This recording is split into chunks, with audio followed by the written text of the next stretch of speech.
road to a New York State championship rolls all along the Empire State, from Buffalo to the 5 boroughs and out to Long Island, and finally here in Queens, New York. From Jack Kaiser Stadium, the St. Joseph's Collegiate Marauders take on the St. Peter's Eagles in the New York State semifinals on the Varsity Media Sports Network. Today's game is brought to you by Maspeth Federal Savings Bank. And we welcome you into the broadcast booth. He's David Horn. I'm John Perez. David, these teams have everything. Pitching, hitting, fielding. It could go a number of ways. We don't know how it's going to go. We got two sides with great pitching today. We're going to see a great pitching matchup with Jack Kehoe for St. Peter's. And on the other side, we're going to see Bryce Curio. And you know, when you look at that St. Joe's team, it's a team that came all the way from Buffalo. They call it the Miracle at Magali, their home field up there in Buffalo, and we welcome in the Buffalo audience as well. 6 runs in the bottom of the 7th inning to capture the Georgetown title, and they're going to be led by 2 of their best players in the lineup as well. It's Sean Connor as well as Andrew Macri, who lead the way for the Marauders. Yes, 3 and 4 in the lineup. They're going to be some power hitters. They can hit to all the fields, and they're going to be huge trying to drive in runs for the Marauders today. Meanwhile, on the other side for St. Peter's, they were the last team to the dance. They had never won a city title before when all the other Staten Island schools had done so. So they finally knock off Malloy. They capture the intersectional title, and now they're back here after losing in the semifinal a year ago, and they're going to be led by the CHSAA Player of the Year, Jack Kehoe, and Ty Manalfi in all-league selection. Yeah, the numbers speak to them for themselves, especially with the bats, but as well on the mound, Jack Kehoe is just sensational. The left-hander is big and strong, and he has a good pickoff move. It's going to be fun to watch today. It's the Marauders, it's the Eagles, it's the New York State semifinals, and it's all coming up next on the Varsity Media Sports Network.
Hey sports fans, did you know Varsity Media live stream broadcasts get viewed by college coaches nationwide? Through our announcers' storytelling and insight on your athletes, we can help your players get an edge on college recruiting. Find out how by reaching out to Varsity Media today, 516-403-2050, or email ben@varsitymedia.net.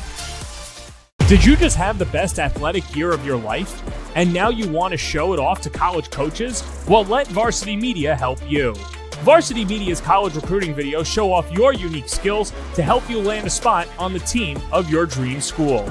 We'll provide music, spot shadow effects, and a link to send to your next coach. Contact us today for more information. Don't rely on word of mouth or cold emails. Let Varsity Media help you take your game to the next level.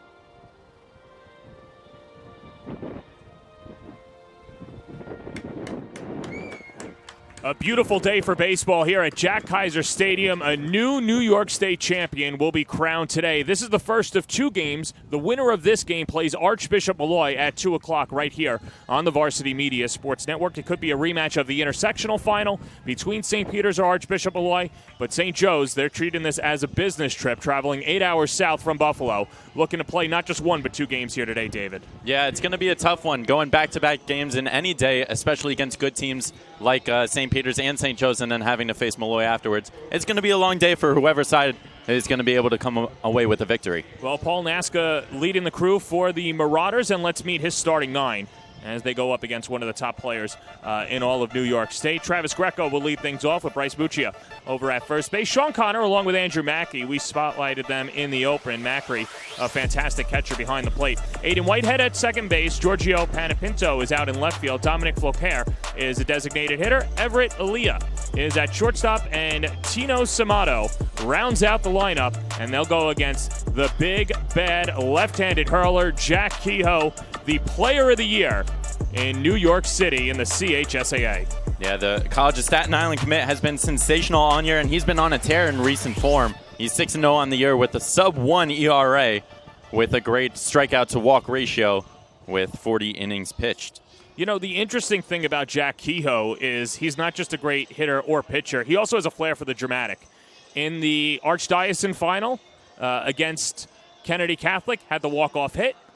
In the intersectional game 1, threw a no-hitter in 6 innings, part of a combined no-hitter, and then had the walk-off 2-run home run against Archbishop Malloy. Anybody that is facing Jack Kehoe with that run right now, they're going to have their luck cut out for them. Well, he's been on a tear recently, looking to kind of keep going with his recent form, but it has been a while since St. Peter's have played, so it might take him a little while to get going here, especially against this tough St. Joe's lineup.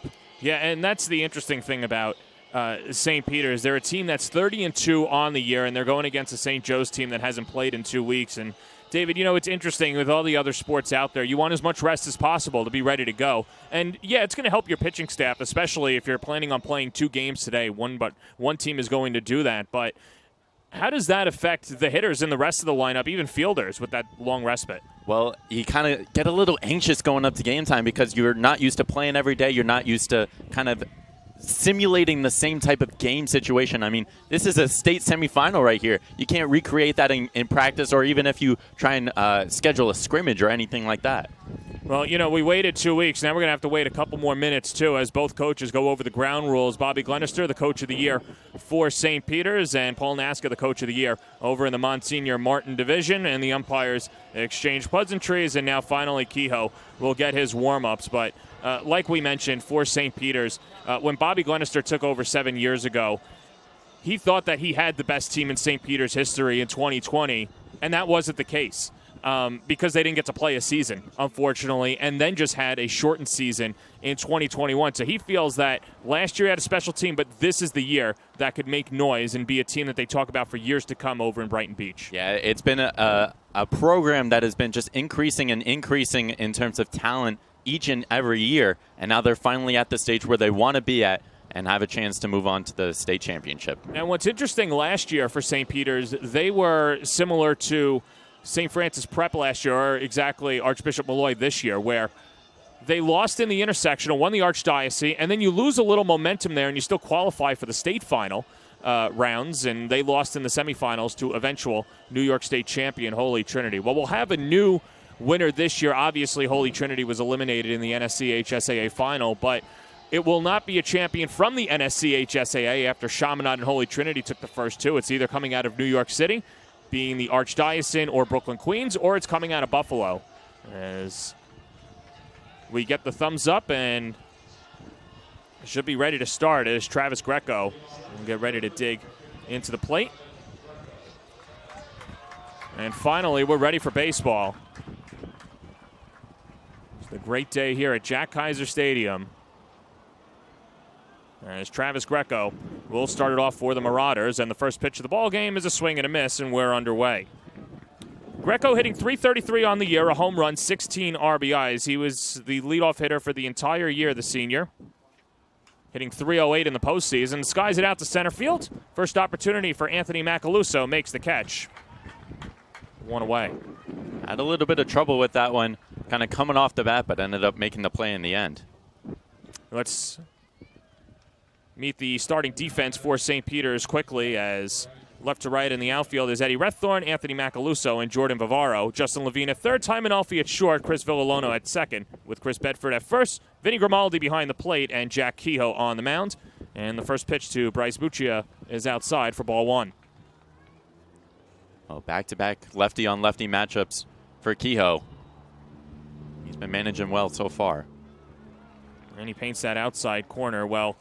Kehoe in his last start against Archbishop Malloy was exceptional. He threw 6 no-hit innings. As that pitch misses outside, it's 2-1, and Kehoe, the AA All-League first team. 6 innings, no hits, no runs, 3 walks, 12 strikeouts. And now behind in the count, 3-1.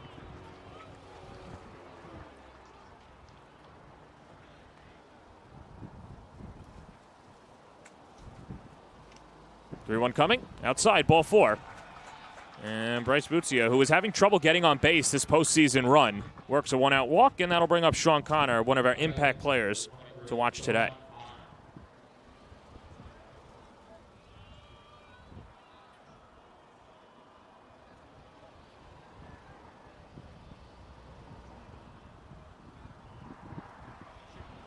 Well, for Sean Connor, as he takes a fastball on the inner half for a strike. Connor, not just an all-league selection, but an all-area selection a year ago. High-level hitter, says Paul Nasca, a senior, hitting .319 on the year. Takes a little low, 1-1, and this is a Buffalo team that could swing it as well. And you look at Connor, 5 home runs on the year, 18 RBIs, 11 extra base hits overall. And that's driven down the left field line, and that's an extra base hit as it'll roll all the way to the corner. Mutzia rounds third. He'll scamper into third, and on at second with a 1-out double is Sean Connor, and the Marauders have something cooking in the first. Yeah, great hit there by Connor. Double right down the line, just took his hands inside and was able to put St. Joseph's in a great position here with 1 out and 2 on. Well, Jack Kehoe doesn't get hit that much. And so St. Joe's being patient, and then Connor ambushing him. And the first pitch to Macri hits the inside corner, a dotted fastball inside.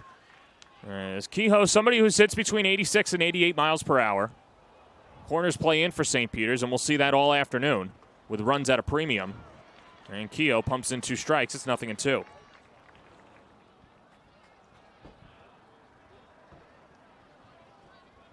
Macri's been in the cleanup spot the entire year. The junior hitting .345 on the year. The pitch on the inner half. Strike 3 called.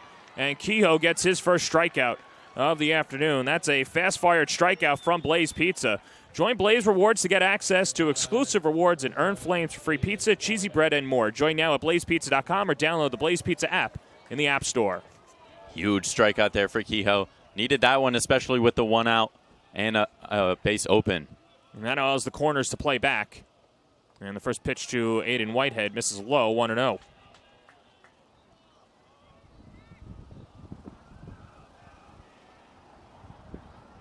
Whitehead hitting .304 in the postseason. And foul tips a fastball into the glove of Grimaldi. Count 1-1. Led the team in home runs this year. 6 home runs, 23 RBIs. .254 batting average. 1-1. 1-2. Yeah, great job getting ahead in the count here. Really putting himself in a good position. Could waste a pitch if he wanted to, but I assume he's going to attack right away and try and get out of this inning. Runners on second and third, 2 outs. The pitch. There is your setup pitch. Well, we'll see where he wants to set up here.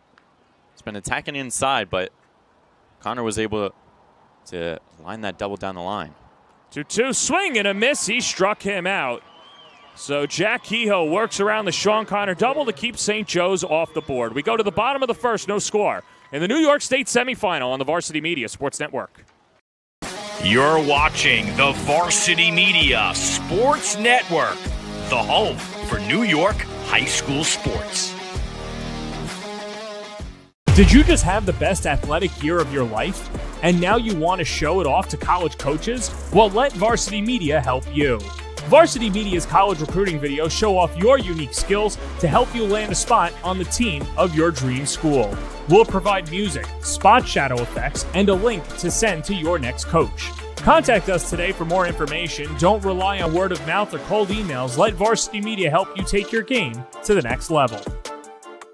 Varsity Media offers live streaming services for any sport. With human beings behind the camera, you can expect the proper coverage angles during each game. We offer customizable options such as live scoreboard, multiple cameras, instant replay, graphics, and even announcers. Find out how you can save $100 off a live stream package with Varsity Media by calling 516-403-2050 or email ben@varsitymedia.net.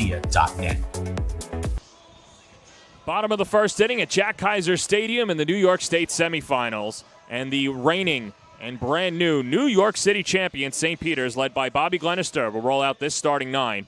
As it's Timon Alfie, Mateo Gordon, Jack Kehoe, Justin Levine at third base, Jordan Vivaro is batting fifth in right field, Anthony Macaluso, Vincent Grimaldi, Christopher Villalona at second base, and Eddie Redthorn is out in left field. And if you think you don't have many chances against Jack Kehoe, so you better cash in, the same could be said about Bryce Curio. He has been dominant this year, David Horn. Yeah, long and lanky pitcher, up towards 90, uses his splitter a decent amount as well. He uses all of his legs, and it shows with the record on the year, 4-0 with a sub .5 ERA. He's been sensational. A good strike to walkout ratio and 37 1/3 innings pitched on the year. He's only a sophomore, which is crazy, and he's throwing 90 miles per hour. As St. Joe's will go to their ace today and trying to win this first game and then obviously get to the final against Archbishop Malloy. And that will be at 2 o'clock, first pitch. Join us right here on the Varsity Media Sports Network. So Timon Alfie, second-year starter, will lead it off for the Eagles.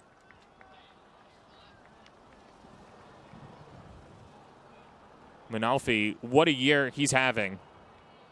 Hit .438 with 12 extra base hits, 20 RBIs. And what's interesting is that he's only hitting .320 in the playoffs, and because of how dominant he's been at the plate this year, hitting .320 in the playoffs is actually a step down. Yeah, he's been sensational in the leadoff spot. 2-0 to Manalfi, who was dealing with a leg injury earlier this year, but someone who really rehabbed, got back into the starting lineup, and has gotten better for his command of the strike zone and barrel accuracy. This is a St. Peter's team that can not hit home runs, but they do go gap to gap, and not a station-to-station team, very athletic. So don't expect a lot of home runs, if at all, today in this game out of St. Peter's, but they're a team that puts the ball in play, and that barrel accuracy is something that Glenn Gurnister was really lauding to his team this whole year. 2-1 pitch, 3-1. And Manalfi is kind of the guy that sets the tone for them, gets them on base. A lot of speed with him as well. Exactly what you want from a leadoff batter. Yeah, 43 stolen bases on the year. 3-1. Sprayed foul, full count. Yeah, this is a huge at-bat. Although it's very early in the game, setting the tone is very important for the St. Peter's side, especially since St. Joseph's got the hit in the previous half inning. And then time called at the plate. Well, Timon Alfie, of course, the starter last year and someone who gained the experience of playing in this semifinal, losing to Holy Trinity last year, and works a leadoff walk. Yeah, that's huge from Manalfi. Gio, not a type of guy that walks a ton of batters, so getting on base with the first batter of the game is a good sign for St. Peter's. And that'll bring up Mateo Gordon. The interesting thing about St. Peter's, and we were talking about this with Malloy's head coach, Paul DeSarno, as well, was kind of the hangover effect you have from playing in the city final to the state final, as Mateo Gordon, the DH, takes upstairs. And it's just so hard to replicate game action during scrimmages in these 2 weeks. And, David, that's something that these teams are, you're going about 30 miles per hour the entire year, and then you ramp it up for the playoffs, so you're in your 60s, and then you just stop. And then you're expected to go back to 60 again. Yeah, going into bumper-to-bumper traffic is never fun. It is never fun. So having to get going once again. They'll like to stretch their legs and get going, but we'll see as runner goes. Pitch is high, throw down to second, and Manalfi's got it. 44th stolen base of the season for Timon Alfie. Someone who was a base stealing threat last year and has doubled it this year. And St. Peter's with a runner in scoring position. And Mateo Gordon with an opportunity to open up the scoring for the Eagles. He should be thinking right side here. Huge gap between first and second. Pitch up and in. And so Curio with the little command issues early on. And Paul Nasca will come out and talk to Curio. This is a St. Joe's team that has 3 aces along with Curio. You've got Ty Grasick and Patrick Beyer, who he's not afraid to go to. But kind of what we saw last night with the St. Anthony's pitching staff was they started their ace, Luke Coates. Coates just unraveled. Had 4 walks in the first inning, 1 hit by pitch, and Archbishop Malloy able to take an 8-0 lead after the second inning, and they only did so on 1 hit. Yeah, just lost his command there and just struggled to really get himself going in any sort of rhythm. The morale was not there last night. Manalfi's running, pitches up and in. No throw from Macri, and Manalfi swipes his second bag of the inning. And that was ball 4, so back-to-back walks. We'll put runners on the corners. Well, it didn't look like Manalfi was going to get there in time. It looked like Macri had him dead, but just butchered the transfer, so able to get his 45th stolen bag. And here comes the player of the year, the senior Jack Kehoe. Future CSI Dolphin, hit .424 coming into today. 3 home runs and 37 RBIs. And takes upstairs for ball 1. I'll take your pictures because this is the matchup we're going to be watching all day today. Kehoe had some Division I interests, but chose to play for Mike Morrow at CSI after his 2 brothers, Ryan and Michael, played for Morrow. Runner goes from first, pitches up and in. The throw is cut off. And Gordon takes second base. And so St. Peter's, just like they terrorized the rest of the 5 boroughs, now showing the team from Buffalo how lethal they are on the base paths. Yeah, a little bit of small balls, getting on base by a couple walks, stealing some bases, in a good position for their power batter. Right side of the infield drawn in against Kehoe. Ball to the outfield, opens up the scoring pitch. And that's a strike, 2-1. Yeah, I think Kehoe was looking at anything there. Just with the 2 walks beforehand, he was letting just the pitch come to him, waiting for his. Now the rest of the infield draws in. Just outside, 3-1. Great command of the zone there from Kehoe. Good job to watch that. A less experienced hitter may try and hit that one or try and swing and get a piece on it, but he knows the zone very well. 3 balls and 1 strike. Runners on second and third, nobody out. The pitch. Wave and a miss. He swung for the downs. Counts full. Yeah, he tried sending that one back to Staten Island. Big swing and a miss there.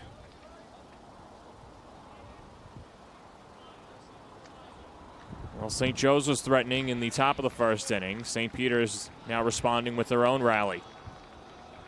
Curio needs a strikeout here. The payoff pitch. And that's lined into right field, a base hit. Manalfi will come in to score. Glenister is going to send home Gordon as the ball will go all the way to the wall. Jack Kehoe with a 3-bagger. Glenister is going to send him. Here comes the throw to the plate from Aaliyah, the tag. And they got him. But St. Peter's strikes first on the 2 RBI triple by Jack Kehoe, and the Eagles go up 2-0. Well, a couple mistakes in the outfield from St. Joseph's, and Kehoe was able to capitalize it. Let's see it again. He just rips that one. Kind of a 2 crow hops and got it to home on a 1 bounce in time to beat Kehoe, but he'll take the 2 RBIs and gave himself some comfort on the mound. I'll bring up Justin Levine. And David, that could be a big throw for Everett Aaliyah, because if you can just keep this a 2-0 game, then you're giving your ace an opportunity. Now the bases are empty, so, you know, they always say you don't want to make the first or third out at third. You don't want to make any outs at the plate. Yes, 100%. It also kind of would give him some confidence that he knows his defense has his back despite the ball getting past the right fielder Greco.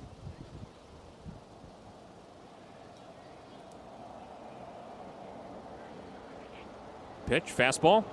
Misses inside.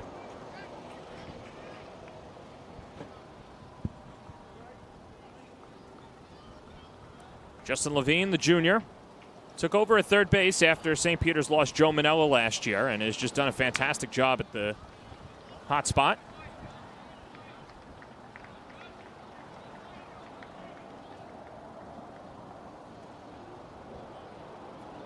And it's the St. Peter's team that's returning a lot from last year. And a pitch on the inner half. An experienced side that did not make a lot of mistakes throughout the entire year. Just one or two meltdowns throughout the entire year. That's hard to manage. It's the pitch. Whacked in the air out to center field. Samato was playing back, but lines it up and makes the catch, 2 away.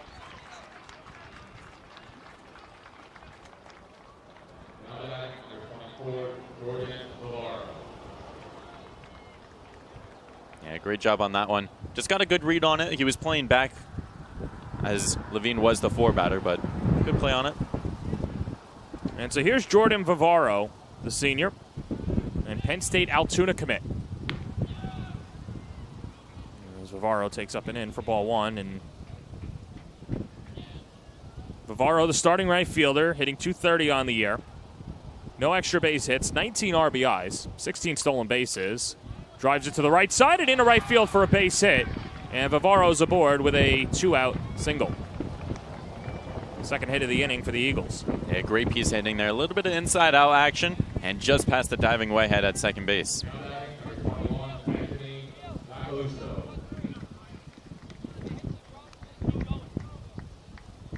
Will be the 6th batter to the plate is Anthony Macaluso.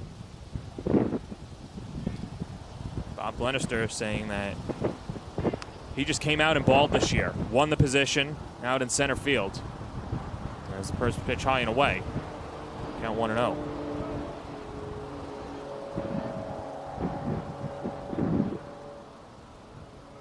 Haven't seen a ton of off speed from Curiel quite yet, which he's been developing throughout the entire year.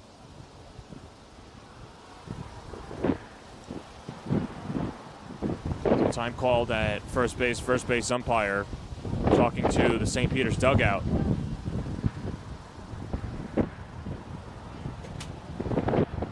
It's Jim Grillo over at first base admonishing the dugout for St. Peter's. And we see this a lot with the umpires, and you just want to cheer on your own team is their message.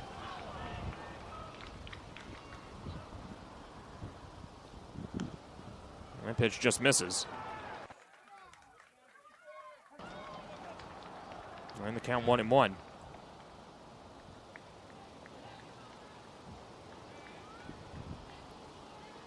Macaluso with some D2 and D1 interest. Bobby Glenister feels that those letters will keep rolling in. Well, it's emails now. When he played, it was letters. Yeah. No, 100%, especially if this side can make it to the state championship game. Having that under his belt would be very nice if he's looking to play at a high level in college. Of course, over on Staten Island, you've got CSI, the College of Staten Island, and Wagner. They usually pick from their own borough and parts of northern Jersey. Not unusual to go to a Wagner game or a CSI game and just see the whole roster littered with New Dorp, Brighton Beach, Tottenville, and those different towns. The count is 3-1. Scoreboard not working here at Jack Kaiser Stadium, so we're relying on the home plate umpire behind the plate, which sometimes you get the signal, sometimes you don't, but that is ball 4. Third walk of the inning, issued by Curio. Yeah, Curio not the first inning that he was hoping for. Same sort of deal happened last night with the ace for St. Anthony's, and the catcher Macri coming out to talk to his pitcher now, trying to settle him down with 2 outs here. You know, it's interesting. There was a lot of talk amongst different coaches and all the hubbub after the game. And now it looks like Curio might not be 100% as Olnaska coming out. And I'm not sure if Curio if this is an equipment issue or has to go to the trainer. But anyway, while he gets tended to, the discussion yesterday was, well, why didn't St. Anthony's throw their best pitcher? We spoke to Paul Parcelano. He called Luke Coates his ace, but said that Kevin Baez was his best pitcher. And, of course, hindsight being 20/20 and the command issues that he had yesterday, it's very easy to say, well, he shouldn't have pitched Coates. Okay, you can make that argument. I think, David, the other thing, too, is St. Anthony's just didn't pull Coates when he was struggling either, and going to Baez or going to John Didden earlier, and I think that's what ultimately led them in. I don't know, your thoughts? Yeah, you do want to have faith in your ace and one of your best pitchers on your staff and have faith that he can get through it, have the mental toughness to get through. But also you kind of need to know when you need to pull a plug. And it's hard to make that decision as a coach, especially when you know you're going to be playing the next day in a champion, in possibly a championship game. Hard to, walk the tightrope, but it ended up not working out for St. Anthony's. So whatever the issue was for Curio, he's back out on the mound.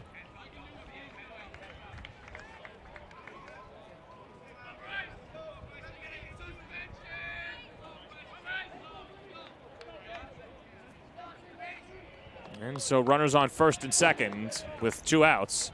Already 2 runs home for the Eagles, and Vincent Grimaldi, the catcher for the St. Peter's Eagles, steps up and takes a fastball inside for ball 1. Grimaldi, only a junior, started as a sophomore last year and caught every game. And Bobby Glenister handed him the keys again in his junior year, hitting .247 on the year, 3 extra base hits and 14 RBIs. Count even at a ball and a strike.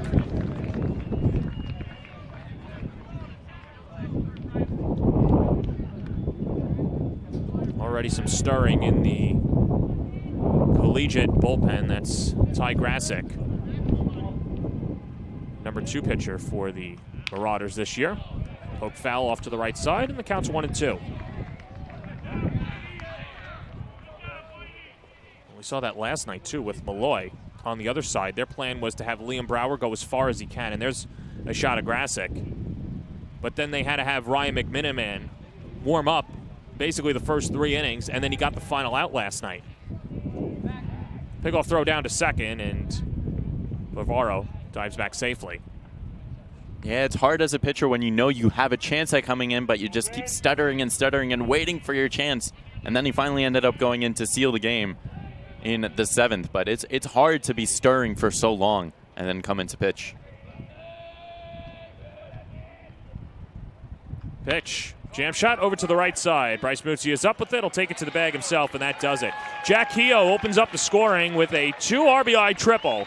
And St. Peter's, through 1, leads 2-0 in the New York State semifinal on the Varsity Media Sports Network. You're watching the Varsity Media Sports Network, the home for New York high school sports.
Welcome back to Jack Kaiser Stadium, start of the 2nd inning. A 2-0 lead for St. Peter's. And let Blaze Pizza cater your next pizza party, graduation celebration, or even on-site business meeting. Use the QR code on the screen and simply put in your address at the top of the page.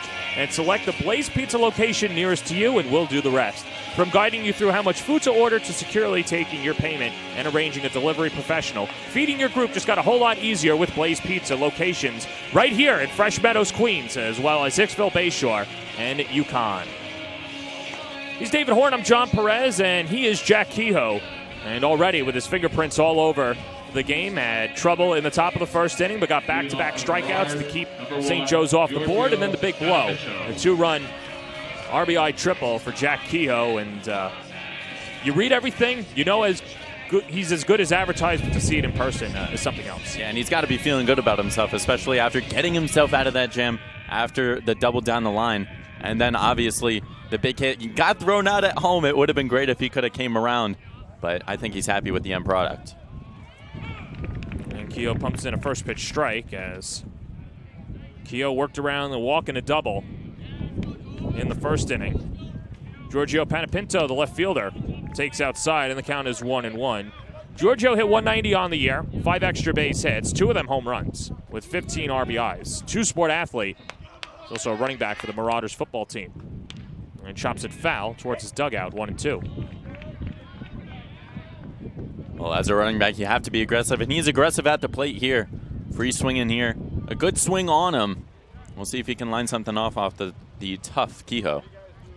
I've always found it interesting how different football positions translate to baseball. And I guess the comparison you can make for Panepinto, who's a running back, is that with those strong legs, he can run for days in the outfield, but also he's got a strong arm because he's got a, he's bottom heavy, to say the least.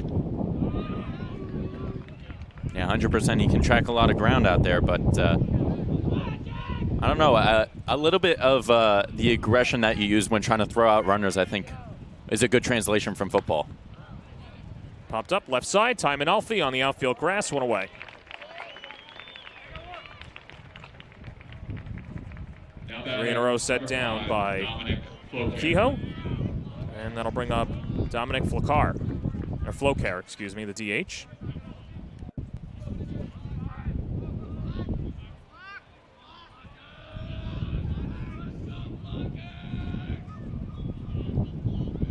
Flocar, the junior. Good pop in the bat. Took over that DH spot. It's interesting in high school, David, especially with designated hitters. You get 2 schools of thought. It's really just who is someone who can put the ball in play or who doesn't but has power. And at least for St. Joe's, they're opting for more power with Flocar, who hit 273 on the season. Yeah, 100%. And it's interesting to see, especially with the lefty-lefty matchup. You knew that Kehoe was probably going to pitch today against St. Joe's. Well, and St. Peter's, like St. Joe's, has 2 lefties. We've also got Chris Leda as well, and Leda, a fantastic lefty. Now, he is expected to play or pitch in Game 2 with Chris Bedford, the first baseman. That strikeout's in there. And 2 up, 2 down to begin the second. Now batting number 2, Everett Elia. Yeah, just beautiful pitch there. Caught him looking for out number 2. He's been mowing through this St. Joe's middle of the order. So here's the captain, Everett Elia, who takes downstairs 1-0. Second-year starter, very good defensive shortstop. Hit 209 in the regular season, 3 extra base hits and 11 RBIs. And still only a junior.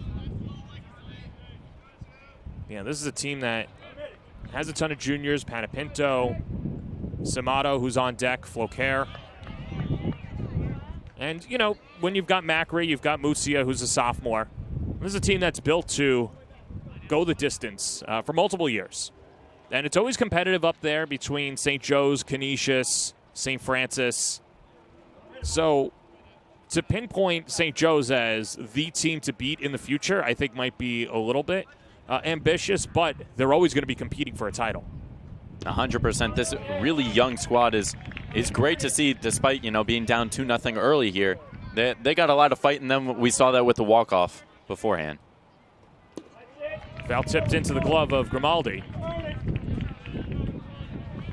And so Kehoe with a 3-2 count, trying to get through the second inning unscathed. Comes a payoff pitch. Good rip at a fastball. We'll do it again. It was a St. Joe's team that lost in the Georgetown Cup last year to St. Francis, and then lost to Chaminade in the first ever New York State final after going 24-6. Pitch, served in the air, left side. Manalfi's there, and the inning is over. Ty Manalfi makes 2 catches on the outfield grass. Jack Kehoe's through 2. 2-0 St. Peter's on the Varsity Media Sports Network. The second inning, the score, St. Peter's 2, St. Joe's. You're watching Varsity Media, the premier high school sports network in New York. Mayhem Baseball, we're based out of Merrick, New York. We have over 225 boys and girls in our organization across 19 teams. At Mayhem Baseball, we take our players' games to the next level, and they develop skills that they'll carry with them for the rest of their lives.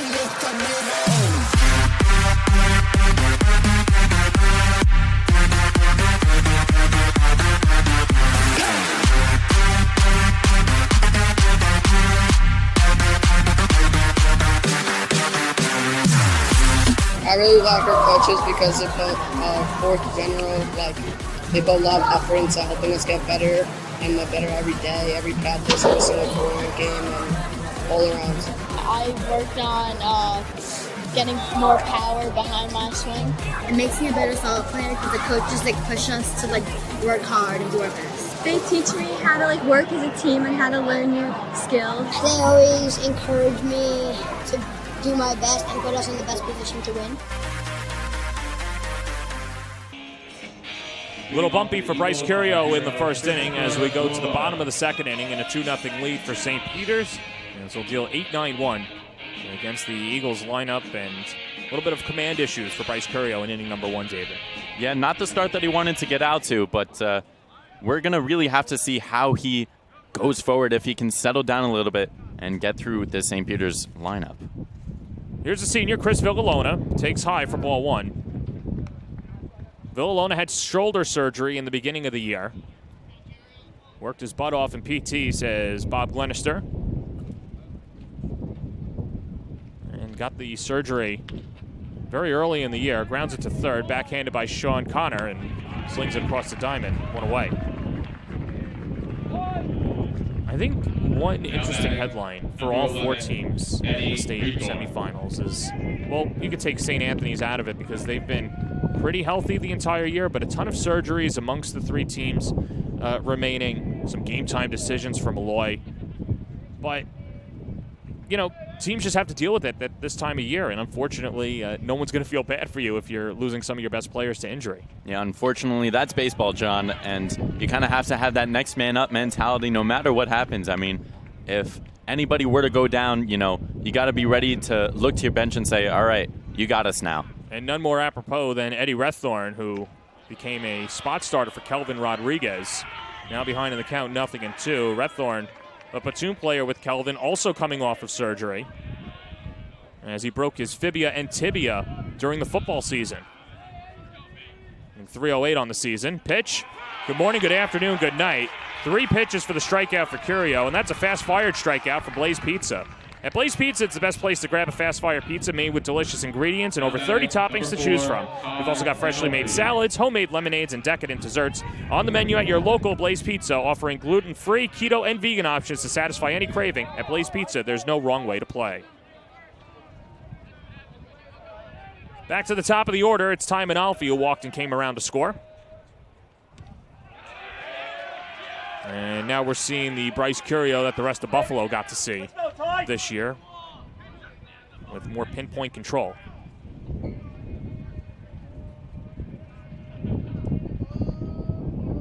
Pitch. And loops in for a strike.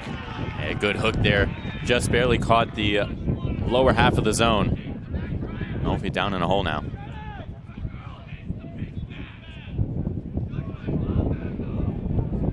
Nothing in 2. The pitch. Swing and a miss. He struck him out. 2 strikeouts for Bryce Curio. And 2 innings in the books. The Eagles lead at 2-0 on the Varsity Media Sports Network.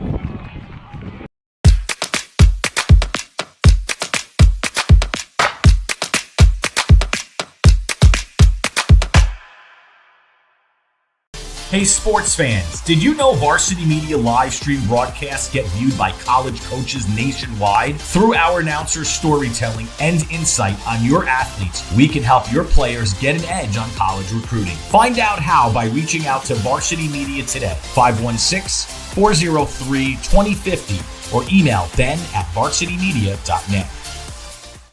The Long Island Fieldhouse is the premier training destination on Long Island.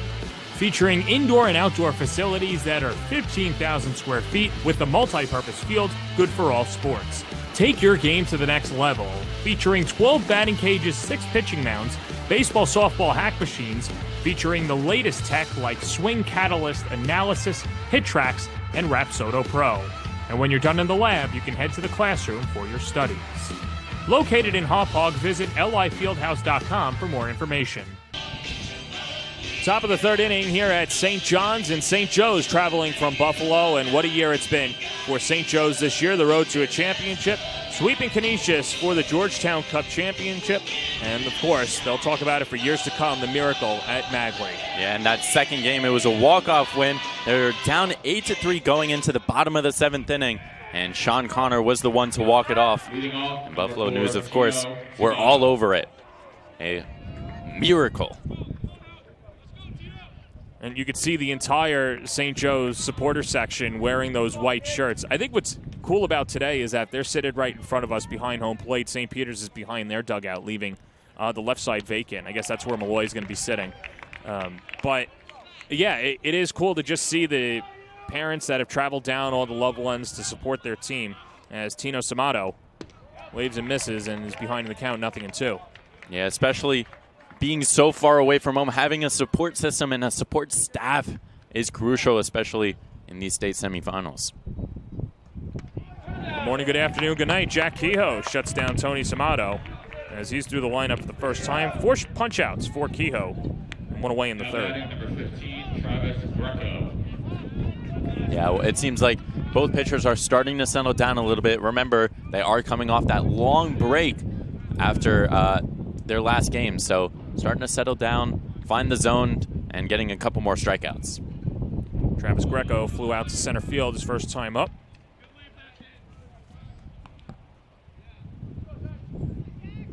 Greco hitting .308 in the playoffs with 4 runs driven in. Paul Nasca says he's been our best guy all year, and as he goes, so go the Marauders. And serves it foul down the left field line. Yeah, once he got moved into that leadoff spot, he's been just skyrocketing with the bat. Lefty-lefty matchup once again, looking to capitalize off of Kehoe. It's always interesting how reconfiguring a lineup can boost confidence for your hitters. And for Greco, there's no change. Move him up in the order, and like you said, skyrocketing. The pitch just misses. Sometimes it's just where hitters like to hit it. They have certain preferences, whether being in the 3, the 4, the 1, the 2, wherever they are. Some people like being in certain spots, but some people will say, hey, put me anywhere as long as I get to swing the bat. Not swinging there, and misses low, and has worked the count full.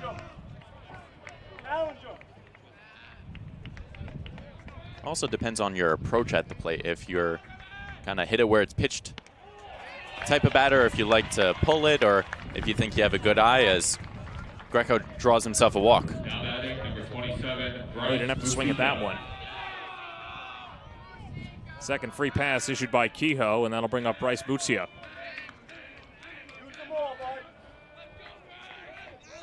He walked and was stranded at third in the first inning. And the first pitch to Bryce misses downstairs, 1-0. Yeah, for Kehoe, you want to attack here. You don't want to kind of fall behind, especially after giving up a walk to the leadoff batter. Don't want to let St. Joe's get in a rhythm. And Kehoe a pickoff throw over to first. This is a tough St. Peter's team to run on. Vincent Grimaldi with a good arm behind the plate, and of course Kehoe with a good slide step over to first. Pumped foul.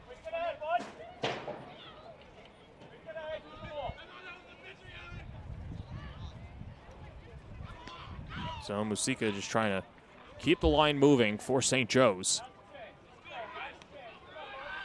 Only a sophomore, and of course, top of the order bat.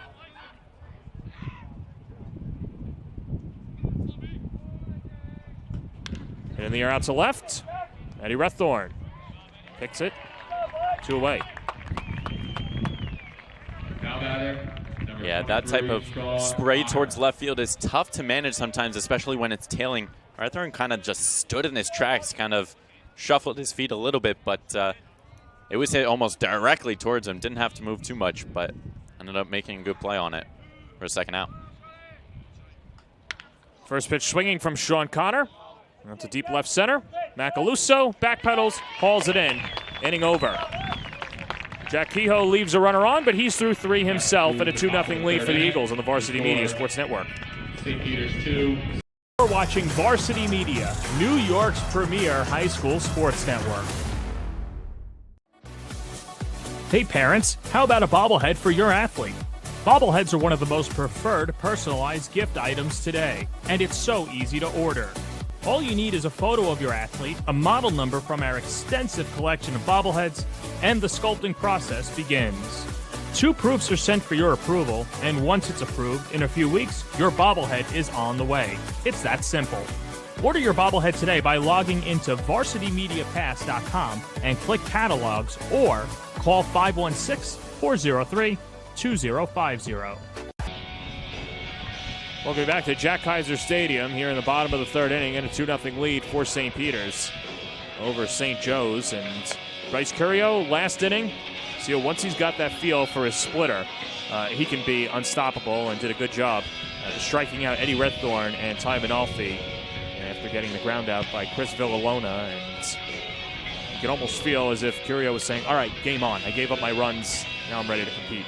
Yeah, it's like, you got me. You got me. But facing the bottom of the order was definitely the right time for him to get his momentum back, kind of prepare himself to face 2, 3, 4 now. Yeah, and Mateo Gordon is the 2 in that 2-3-4, the designated hitter. Walked, stole second base, and came around to score on the 2 RBI triple by Jack Kehoe, who was thrown out at the plate by Everett Elia.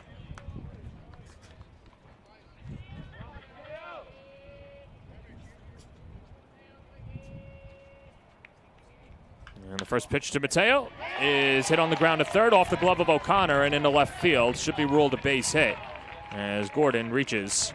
Start off the home half of the 3rd. Yeah, that's a tough play to make if you're Connor. Just kind of one hop, kind of caught him in between. He was coming back to try and get that, and just scooted off his arm. Tough play to make, allows a runner on. So here's Jack Kehoe shopping at the gap his first time up. Ball rolled all the way to the wall as it got under the glove of Travis Greco in right field. Swings and misses at a first pitch fastball, 0-1.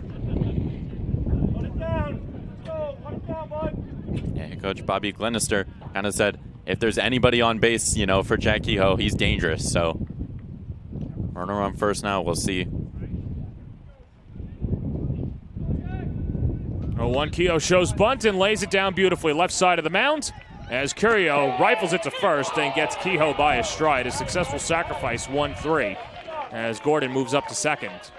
That was another thing that he was telling us in our conversation this week, David, was that don't be surprised if Kehoe will lay down a bunt. He can hit it to the wall and he can lay down a bunt. Well, he did so in his first 2 plate appearances. Yeah, I think it kind of caught Curio off guard a little bit. I mean, you don't expect, the 3 batter in the lineup and your power guy to be bunting over a runner.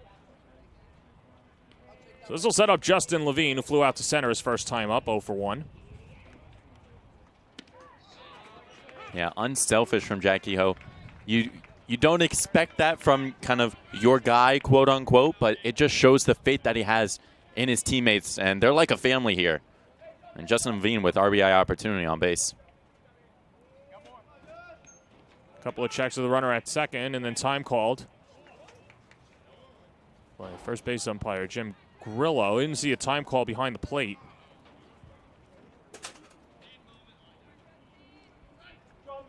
So Curio just goes back to that sign. Throws a fastball by him. Yeah, try to pull that one a little bit. Pitch on the outside corner. You got to just try and spray that towards the other side, especially if there's a runner on second going towards third base.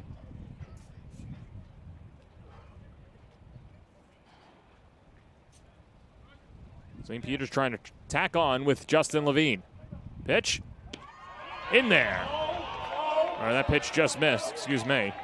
Thought that he had strike 3 called. So did the rest of the infield.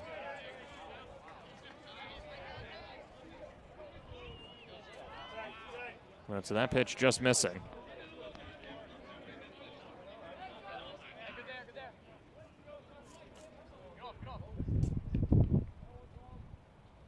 Pitch, check swing, he goes around, strike 3.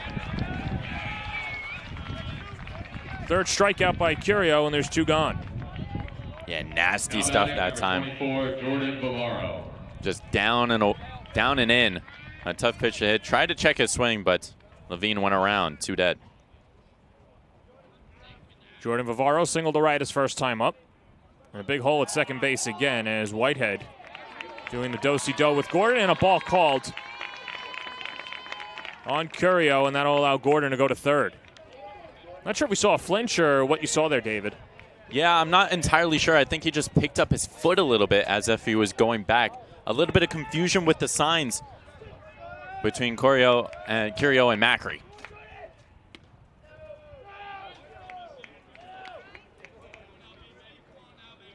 You always want to make sure that you are on the same exact page as your catcher before you go back to come set. Dribbler foul.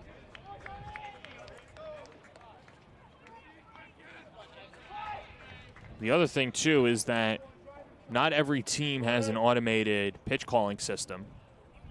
So you have to rely on the old school way of things, and you're throwing multiple signs out there, so it's important for Curio and Macri to get on the same page.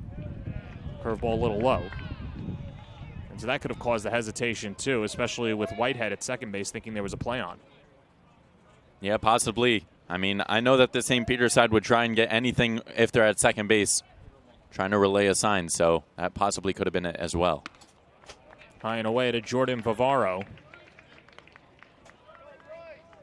And the count 2-1, and of course the name Bavaro, very popular and very famous around here at St. John's. His uncle was Anthony Bavaro, who graduated from St. John's in 2004. Pitch on the inner half, 2-2, and Bavaro graduated from Curtis High School and came here to St. John's, pitched in the major leagues from 2010 to 2015, and retired after the 2015 season, and unfortunately lost his life as an NYPD officer as that pitch on the outside corner, strike 3 called, and the inning is over. More on Bavaro when we get back, but 3 innings in the books, 2-0 St. Peter's on the Varsity Media Sports Network. That concludes the... You're watching the Varsity Media Sports Network, the home for New York high school sports. Varsity Media offers live streaming services for any sport. With human beings behind the camera, you can expect the proper coverage angles during each game. We offer customizable options such as live scoreboard, multiple cameras, instant replay, graphics, and even announcers. Find out how you can save $100 off a live stream package with Varsity Media by calling 516-403-2050 or email ben@varsitymedia.net. Hey parents, how about a bobblehead for your athlete? Bobbleheads are one of the most preferred personalized gift items today, and it's so easy to order. All you need is a photo of your athlete, a model number from our extensive collection of bobbleheads, and the sculpting process begins. 2 proofs are sent for your approval, and once it's approved, in a few weeks, your bobblehead is on the way. It's that simple. Order your bobblehead today by logging into varsitymediapass.com and click catalogs, or call 516-403-2050. Start of the 4th inning, we were talking about Jordan Bavaro's uncle, Anthony Bavaro, who unfortunately died in a head-on collision with a wrong-way driver in Jersey City on September 11th, 2022. He was on his way to serve at the World Trade Center Command Center in commemoration of the September 11th attacks when the accident happened, unfortunately losing his life way too early at 37 years old. And it's not, of course, lost on him or the Staten Island community as well. He was a member of the Staten Island Sports Hall of Fame, and Kerry Thompson, his wife, still carries on his memory. Saw her in the tunnels to Tower as that's driven out to center field. Opportunity for Anthony Macaluso as Macri's retired to begin the 4th inning. But on a positive note for Anthony Bavaro, a heck of a pitcher in his own right at St. John's, and a good career in the major leagues. Sensational. I mean, he had a great career here, a 2-time Big East player in 3 years with the team, and he was a first-team Big East as well. And then in the majors, drafted in 2005 by the Mariners, started his career out there, and then traveled to Atlanta where he had some of his best years. where he had a sub-3 ERA in 2 years and then traveled to Boston for his final Major League season. 3.23 ERA over his career in 183 and 2/3 innings pitched. What's interesting is I don't know if he was a Met or a Yankee fan, but it's got to be something to be someone who grew up in Staten Island, pitched in Queens, and then you're playing for the Red Sox and the Braves. Yes. At those times. But either way, a great story. Bobby Glenister said he was very close to Vivaro. Glenister himself, also a serviceman. And, of course, a tight-knit community over on Staten Island. As Aiden Whitehead takes outside. Whitehead 0 for 1 with a strikeout against Jack Kehoe. Yeah, he's one of the power guys for this St. Joe's team. Led the team in homers with 6 and drove it through the gaps. A very kind of instinctive guy. Good speed as well. Fell back to the screen.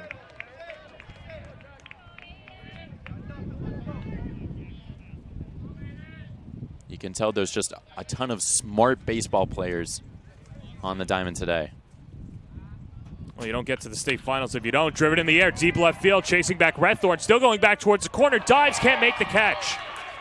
He'll scoop it up in the corner, and Eddie Redthorn pulls in at second with a one-out double. Good piece of hitting by Aiden Whitehead. And that'll get the tying run to the plate in Giorgio Panapinto.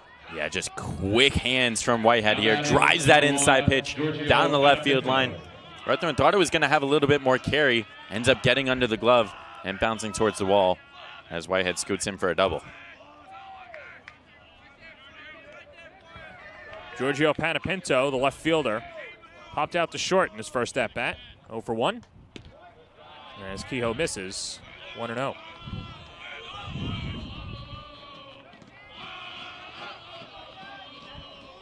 Panapinto, like we mentioned, was the two-sport athlete. That pitch down and in, skips off the glove of Grimaldi. It's a pass ball, and that's going to allow Whitehead to go to third. Yeah, tough break for Grimaldi there. Just scooted under the glove. He thought he had it at first, and so did Whitehead at second base. It took him a minute to realize that the ball had scooted behind him. Ends up walking over to third.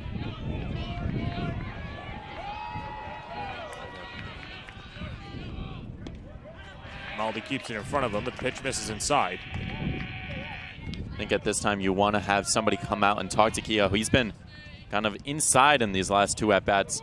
Not exactly the spots that he wanted. That's over the plate and darted in for a strike. At the St. Peter's side, electing to have faith in their senior and their player of the year. If anybody can get it done, it's him. Pitch. On the inner half, strike 2 called. Panapinto thought he had ball 4, and now the count's full. Yeah, always tough when those calls are a little bit delayed. He meant no harm by tossing his bat over. He did just think he had a walk. 3 balls, 2 strikes, 1 out. The pitch. That's inside, ball 4.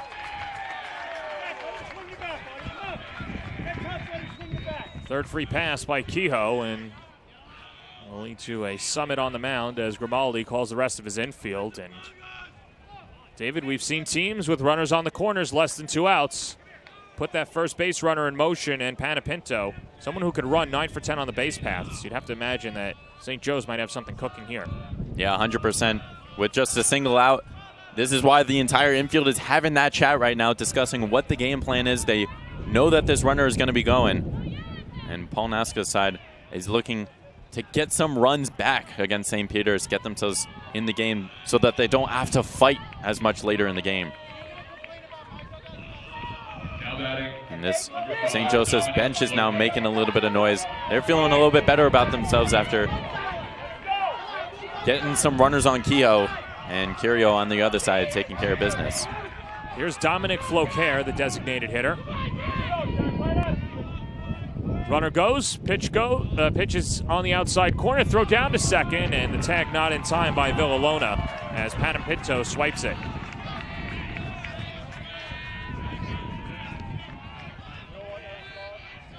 Well, credit St. Peter's for trying to get the runner out at second. Not a lot of teams will do that, but they trust the arm of Grimaldi. And now the corners pinch up with Bedford inching in over at first.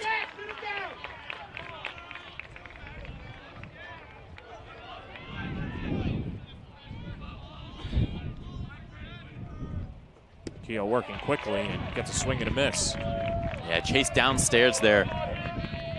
Okay, a base is open, but it would allow a double play opportunity.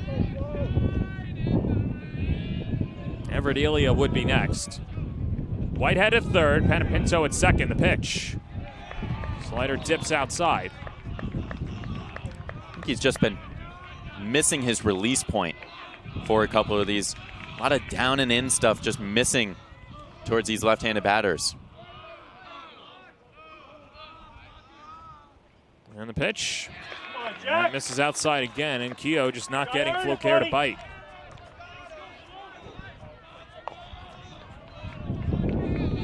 I like Keogh taking his time, stepping off of the rubber here, taking a minute to compose himself. This is a big out here. Doesn't want to miss his pitch, but also doesn't want to allow a walk. Payoff pitch. That's outside, ball 4.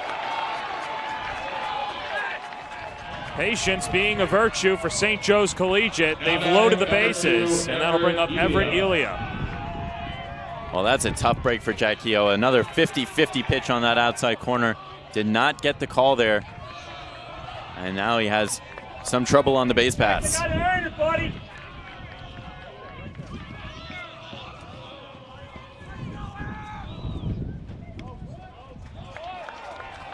First pitch misses inside. Count 1-0. See the wind circling here. Players are dealing with it. The broadcast is dealing with it as well. Lost my paper, man.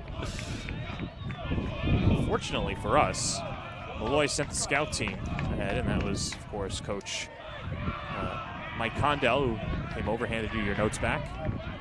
See, it pays when you're nice to the coaches before the game yesterday. Always. Always.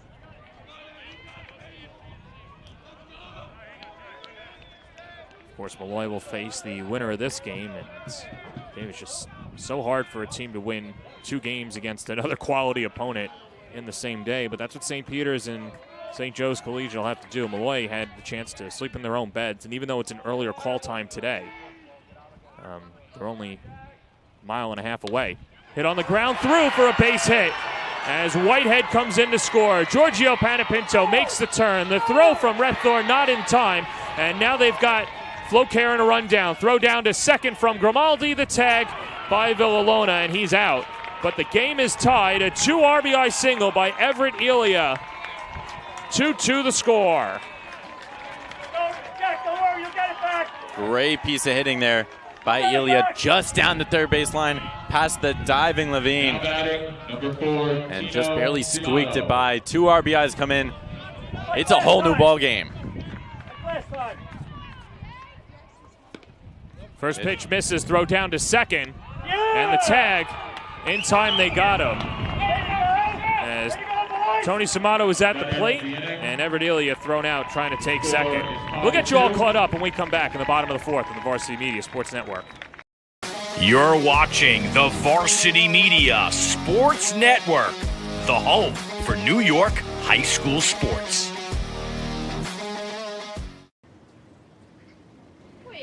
Oh my God! Oh, hello, hi, how are you?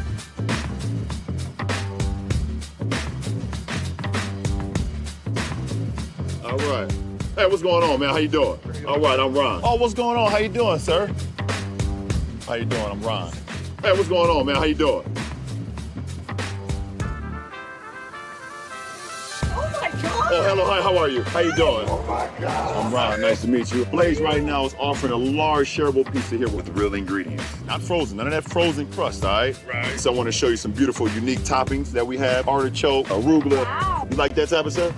That's for you, all right? Oh, no, I'm Ron. I don't know who LeBron is. Me and you take a selfie. Come on in. Hey, that's Ron. You tell your friends to take you to Blaze Pizza and tell them Ron sent you, okay? All right, put it there. My guy. You even take Ron's hat. That's yours. Oh my God.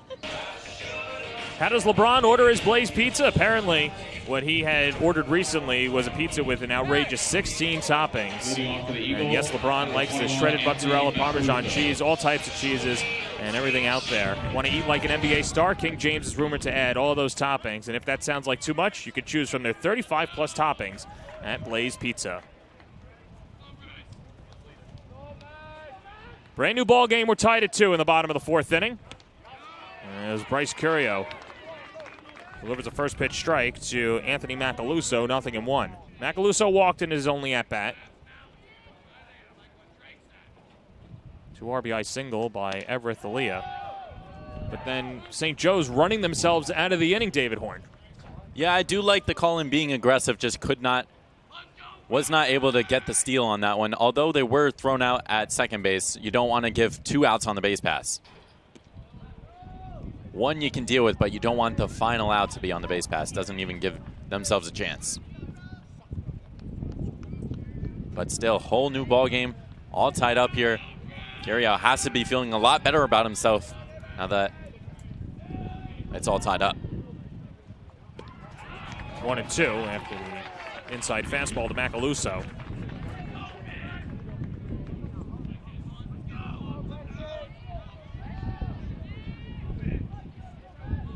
Curio, a big strikeout guy this year, pitched a no-hitter earlier in the season and gets strike 3 called. 5th punch-out for Curio.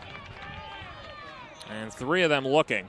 Now batting number 33, Vincent Grimaldi. Yeah, we knew from the beginning that he was going to be a big strikeout guy. This time, aiming for the outside corner, paints it perfectly. Here's Vincent Grimaldi with a heads-up play to throw out Dominic Floquer at second on the 2 RBI single by Everett Thalia, and then he threw out Aaliyah trying to take second base.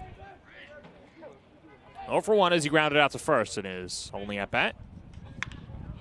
And skies it down the right field line, and he'll reach the seats. An experienced player, a catcher who's caught almost everything this year except for maybe, 10 innings or something like that. I mean, he's been ridiculous behind the plate, and a lot of experience is going to help him out, and it especially did in the previous half inning. Pitch scoots a little low, and that's the thing with high school catchers is that they're usually cerebral guys, tough guys at that, but Grimaldi has to manage a good pitching staff, which Kehoe, as good as he is, might not be the easiest of pitchers to catch. By that I mean there's a lot of movement on his pitches. Out to shallow right, Travis Greco comes on, and Grimaldi's retired for the second out. And then not just that, he has to put in his work at the plate. And then, of course, every student athlete has to manage all the extracurriculars that come with that. Now batting number 0, Christopher Villalona. Here's Chris Villalona. Villalona grounded out to third his first time up.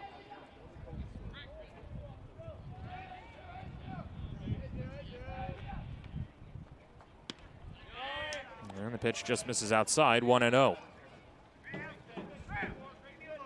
Yeah, Curio finding the groove now, retired 5 straight batters against St. Peter's.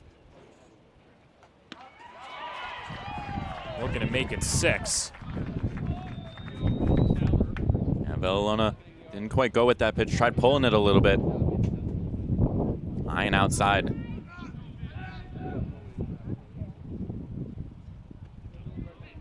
Lays off the breaking pitch, and count 1-2. And Villalona, somebody who can get on base. OPS of 551, and you look at his batting average of just 194, but when he puts the ball in play, he can be effective. It's just a matter of cutting down the strikeouts. And he's been an even better fielder. I mean, he has, quote-unquote, arguably some of the best hands in NYC. He needs to be quick here against Curio. Pitch. And it hit him. And so Villalona's aboard. And a 2-out base runner for the Eagles. Now batting number 11, Eddie Ruthorn. Yeah, big AB here. If Ruthorn can get it over towards the top of the lineup and possibly get some runners in scoring position, open that Manolfi can get the job done. Well, Rethon struck out looking his first time up. As the fastball stays high. And the count 1-0. Rethon, like we mentioned, broken fibia and tibia, metal rod in his leg. Yeah, anytime that you have to come back from an injury like that, it is just an incredible story regardless. It takes so much mental strength as well as putting in the time in PT and, you know, all those other things that you have to do to get back to 100%. But he has done that and found himself back in this St. Peter's lineup. Villalona the runner at first, a 2-2 game, home half of the fourth inning. Winner plays Malloy in the New York State Final. And the pitch upstairs.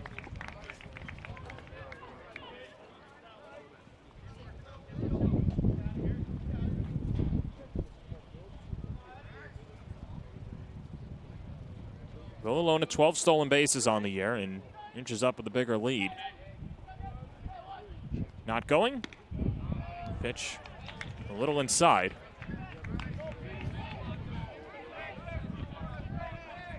Things get desperate today. It's possible we may see him on the mound, but unlikely the way that things are going right now. Pitch on the inner half for a strike.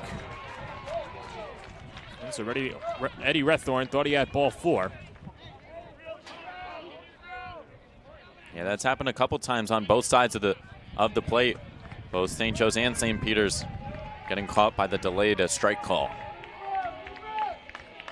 Runner goes on the 3-2 pitch, and it's carved foul down the first base line and into the bleachers.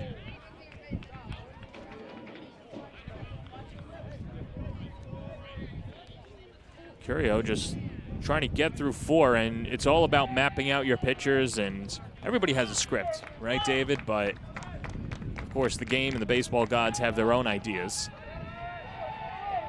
3-2 runner goes, the pitch. On the inner half, strike 3 called. 6 strikeouts for Bryce Curio. And we're through 4 on the Varsity Media Sports Network. You're watching Varsity Media, the premier high school sports network in New York. The Long Island Fieldhouse is the premier training destination on Long Island, featuring indoor and outdoor facilities that are 15,000 square feet with a multi-purpose field good for all sports. Take your game to the next level, featuring 12 batting cages, 6 pitching mounds, baseball, softball hack machines, featuring the latest tech like Swing Catalyst, Analysis, Hit Tracks, and Rapsodo Pro. And when you're done in the lab, you can head to the classroom for your studies. Located in Hauppauge, visit lifieldhouse.com for more information.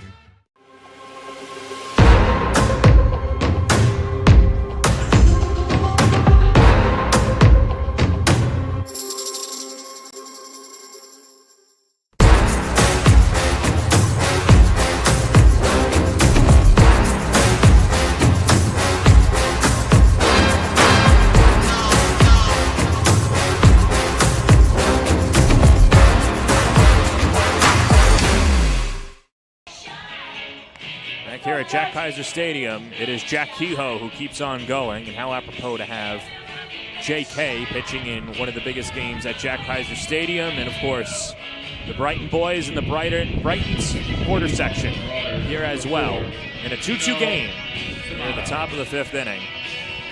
As Jack Kehoe looks to bear down after being hit for 2 runs in the last inning, and now will deal to the number 9 hitter, Tino Samato. And then top of the order, Travis Greco and Bryce Musica. And the first pitch popped foul behind the plate.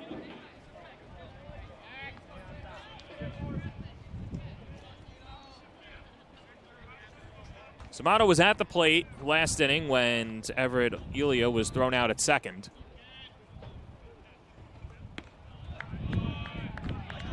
And the pitch a little outside. 1-1. Samato struck out swinging in his only at-bat against Kehoe. Now ahead in the count, 2-1. Kehoe needs to try and do a better job of getting that first pitch strike and then staying ahead. don't want to fall behind against these St. Joe's batters. We will here. It counts 3-1.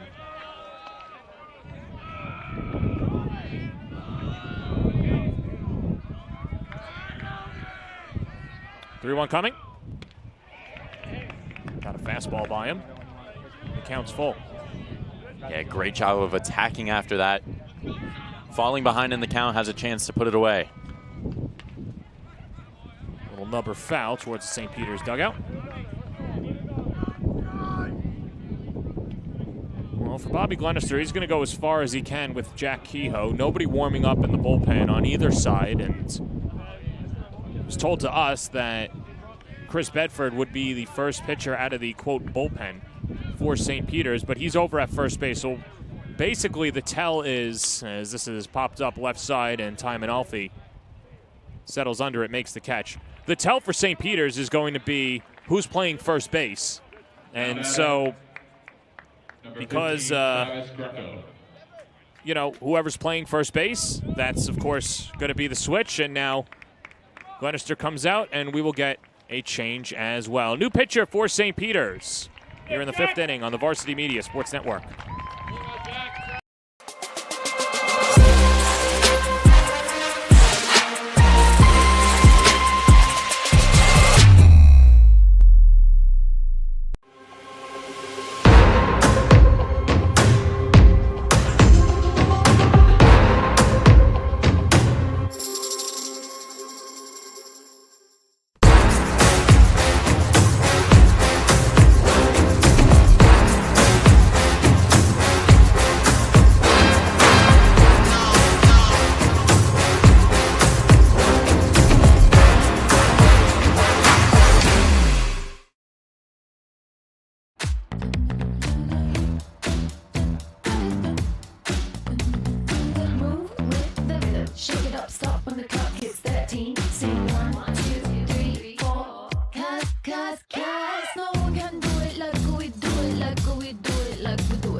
Hey sports fans, did you know Varsity Media live stream broadcasts get viewed by college coaches nationwide? Through our announcers' storytelling and insight on your athletes, we can help your players get an edge on college recruiting. Find out how by reaching out to Varsity Media today, 516-403-2050, or email ben@varsitymedia.net.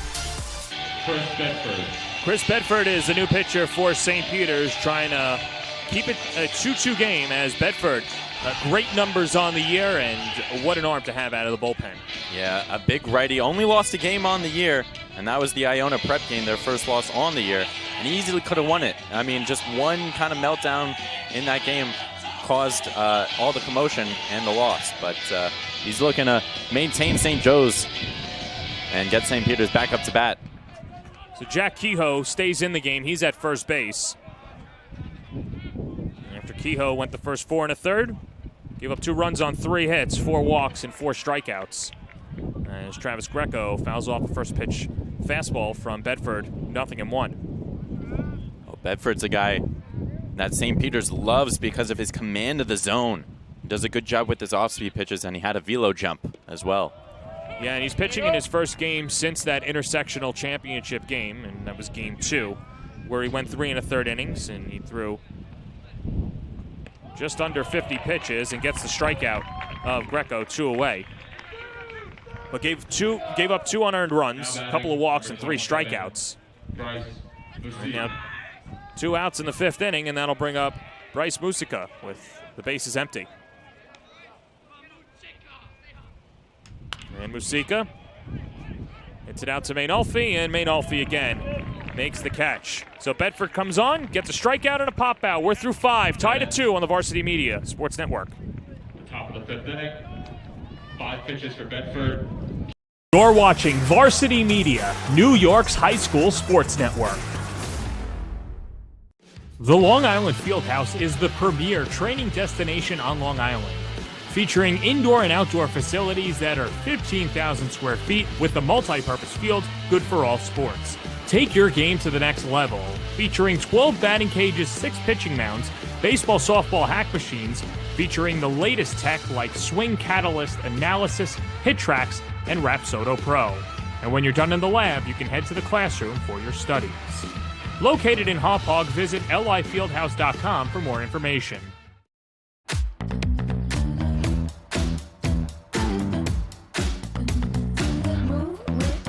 Shake it up, stop when the clock hits 13. Sing 1, 2, 3, 4.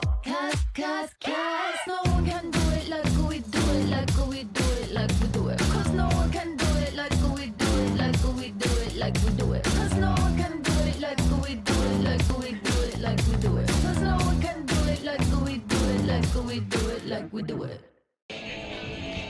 It's time to stand up and stretch. This 5th inning stretch is brought to you by ProMet Physical Therapy and Athletic Performance. Let ProMet PT be your guide during all of your toughest moments, whether you're having trouble staying on the field or the court, or just had orthopedic surgery from start to finish. Make ProMet PT your partner in performing at your best, inspiring you to reach your full potential. Call ProMet or visit ProMetPT.com and get started today. Ty Manalfi fouls off the first pitch from Bryce Curio. Count 0-1. Manalfi walked and struck out in his 2 chances against Curio. He walked and came around to score in the first inning and really was the catalyst in that first inning. Yeah, he gets things started for this St. Peter's lineup. One of the best players on this team. I mean, head coach Bobby Glenister was saying that he could have been chosen as the player of the year and nobody would have been surprised. It's just been that Jack Kehoe has been so sensational throughout the year and has been overshadowed a little bit. Manolfi is still playing sensational all season long.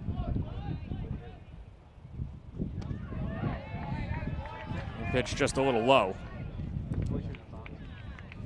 Well, Ty Grasick warming up in the St. Joe's bullpen. We'll see how long Curio can go.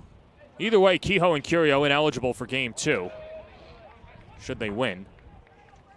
But that's not the point. It's just a matter of getting as deep as they can. Now, Kehoe only had 79 pitches, but David, I think the strategy there was facing the St. Joe's team 3rd time through the order. Yeah, they're a tough lineup, especially with their big bats coming up. They wanted to let the new pitcher get a little settled first, and he did a great job getting 2 straight outs. Pitch down and into Manolfi.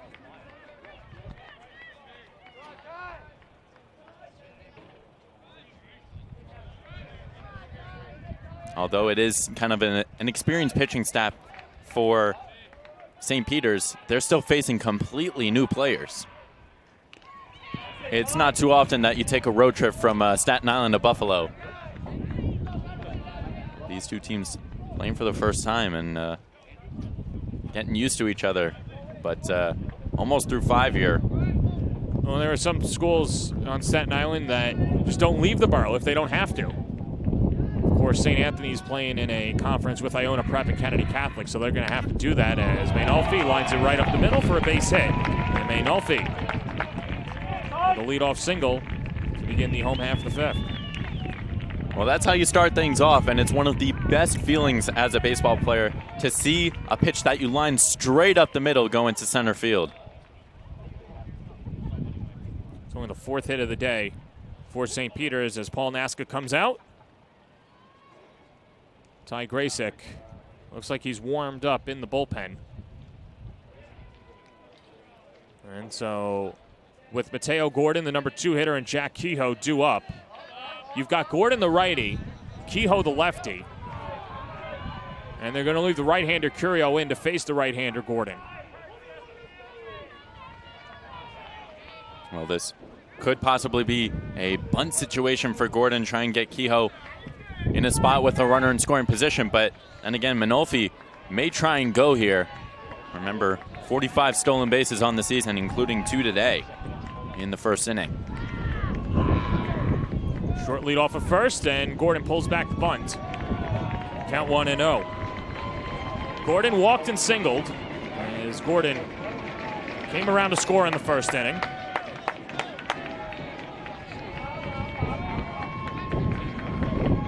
St. Olfie with good wheels, 44 stolen bases. He's off. The bunt is popped up. This could be a double play. It's caught by Macri, and he fires to first, and a double play. St. Peter's runs out of it, and a lack of execution wipes the bases clean. Well, John, that's a bunt attempt that just popped up. You got to aim the bat down to get it down, allow the runner to go. Let's see it again. Just didn't get the bat head down enough. And you can see him stressing after popping that one up. An easy double play opportunity. Base is now cleared for Jack Kehoe. Well, you know, for St. Joe's, that they were okay with conceding the runner going to second because you get a sacrifice bunt. But you have to feel like you hit the lotto with Jack Kehoe coming to the plate and nobody on base. Oh, 100%, especially with the top of the lineup up as Kehoe. Broken bat, liner caught, Muzia, and the inning is over. St. Joe's gets through it. We go to the 6th, tied at 2 in the New York State semifinal on the Varsity Media Sports Network.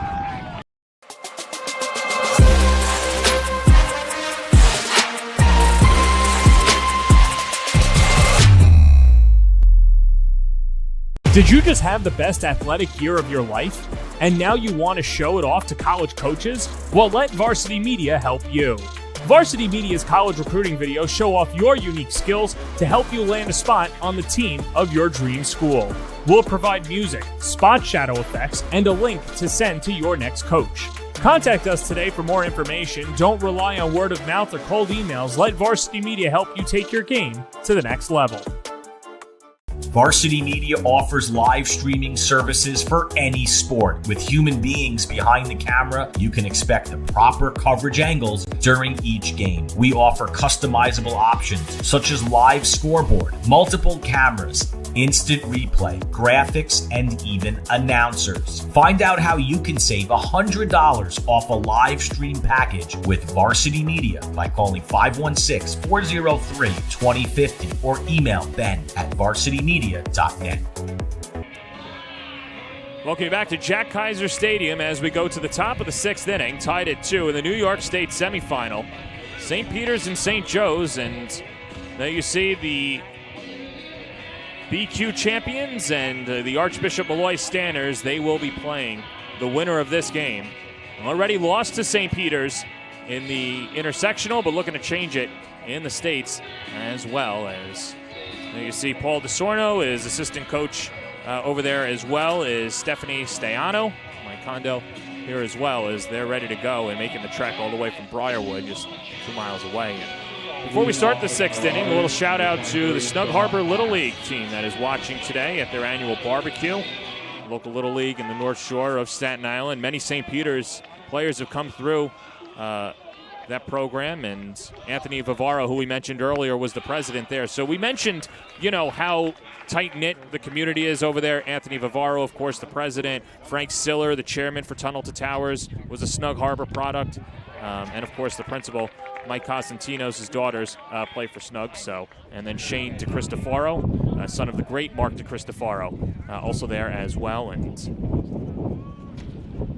good to have them watching today, but not going to be too pleased as Sean Connor wears one and leads off the 6th inning with a hit by pitch. And not how you want to start the inning, especially after the tough bottom of the 5th where they ran themselves out of trouble. They don't want to make too many more mental mistakes. They don't have too many breakdowns on the season, but now would not be a time to have one. Indubitably, as here's Andrew Macri.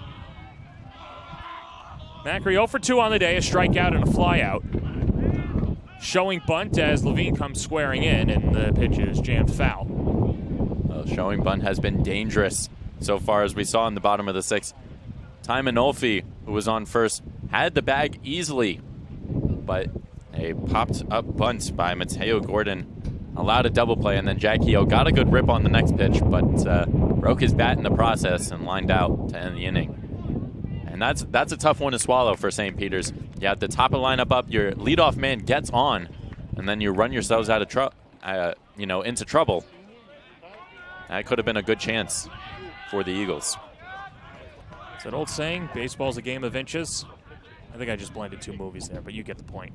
Not bunting, that pitch inside. 1-1. O'Connor and Macri, the two to lead off the inning. We chose them as players to watch here. Let's see if the two can string together something to get St. Joseph's going.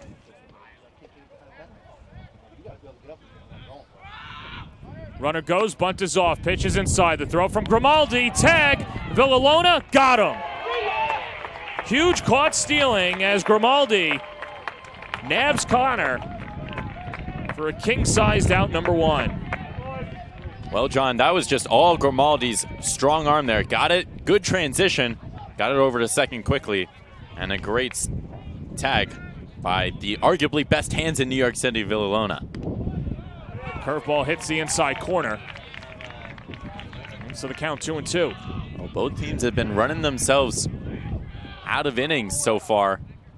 Stolen base there. They were showing bunts. Strike 3 called. Macri showed bunts earlier in the at-bat and then did not try and lay one down after. But there you go. And that last strikeout, a fast-fired strikeout from Blaze Pizza. You can swing by your local Blaze Pizza or by ordering online or over the phone, and they'll be ready to fire up your perfect pizza for delivery or to pick up in-store, your choice. Get it done with Blaze Pizza. There's a swing and a miss to Aiden Whitehead. Well, Whitehead's gotten stuff going before. His double in the fourth sparked a rally that ended up tying the game.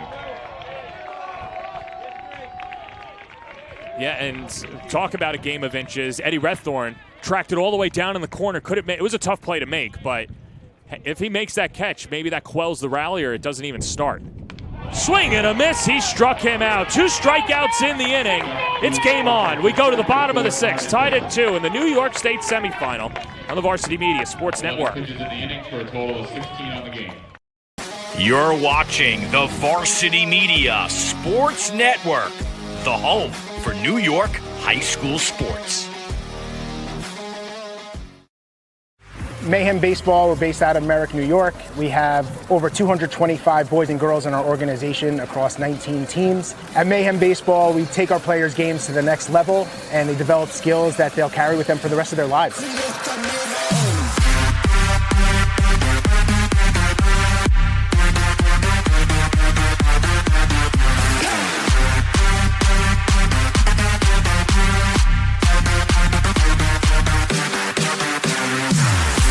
I really like our coaches because they put forth general, they put a lot of effort into helping us get better and better every day, every practice, every single game, and all around.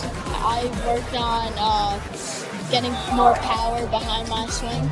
It makes me a better solid player because the coaches push us to work hard and do our best. They teach me how to work as a team and how to learn new skills. They always encourage me to do my best and put us in the best position to win.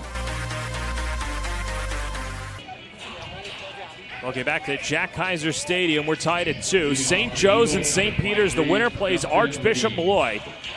And Bryce Curio back out on the mound. And Blaze Pizza, of course, in attendance with a location over in Fresh Meadows, not that far away. They're behind that tree, trust me. But if you're coming down to the game to watch the next one, stop by the Blaze Pizza stand as well and spin the wheel. And, of course, great treats there as well and a good lunch to have before a full day of baseball, whatever have you. So, once again, we'd like to thank Blaze Pizza as we are in the bottom of the 6th inning. Justin Levine hits this down the left field line, giving chase as Panapinto still going, and it goes out of play. And a long run for Panapinto, as Levine just missed an extra base hit. Now Curio back out for another inning of work. Pitch count is going up there, but he's ahead early to Levine 0-2. Levine hitless in 2 at-bats, a fly out and a strikeout. And lays off a curveball. Yeah, good job to lay off that pitch. Curio has been developing his off-speed all season and working with that splitter and that curveball. Oh, he's looking for another strikeout here against Levine. This will be pitch number 89 for Curio.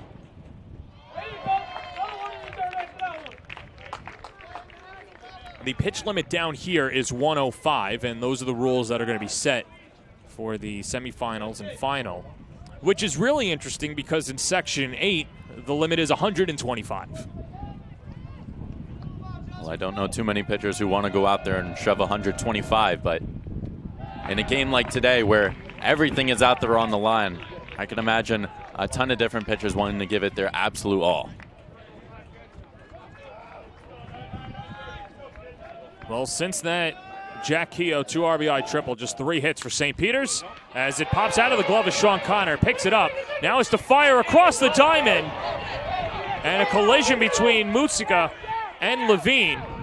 Throw down to second, the tag, and he's safe. Justin Levine gets second base, but Musia took the brunt of the collision. And so for St. Peter's, they'll have a runner in scoring position. St. Joe's is worried about their first baseman. Yeah, that's a tough collision there. No intention there from Levine, but just kind of turned him over and fell on his hip pretty hard there. Seems like he is okay, gives the thumbs up, and he's like, hey, I'm not going out for anything. This is a state semifinal. Too much is at stake. Yeah, I don't blame him at all.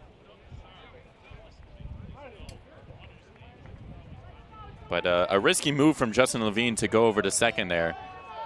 Might have been hoping that a interference call might have gone his way, but he ended up sliding in safely. A little bit of a swim move over there to avoid the tag from Ilya. Well, they both have the right to get first base and to field the throw. The issue, of course, obviously, is there's a ton of gray areas with that rule, so it didn't impede him from catching the ball. It wasn't done intentionally, is my point. Yes. So Levine, the go-ahead run at second base, and here's Jordan Vivaro, 1 for 2 on the day. Big hole on the right side to Vivaro, who singled that way in the first inning.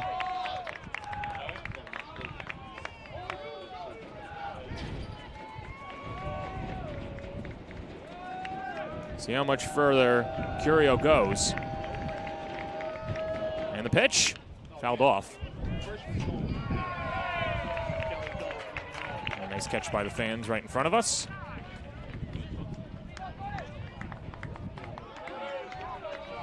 Big spot here for Vivaro. Lefty maybe coming out of the pen. That's Ty Grashik.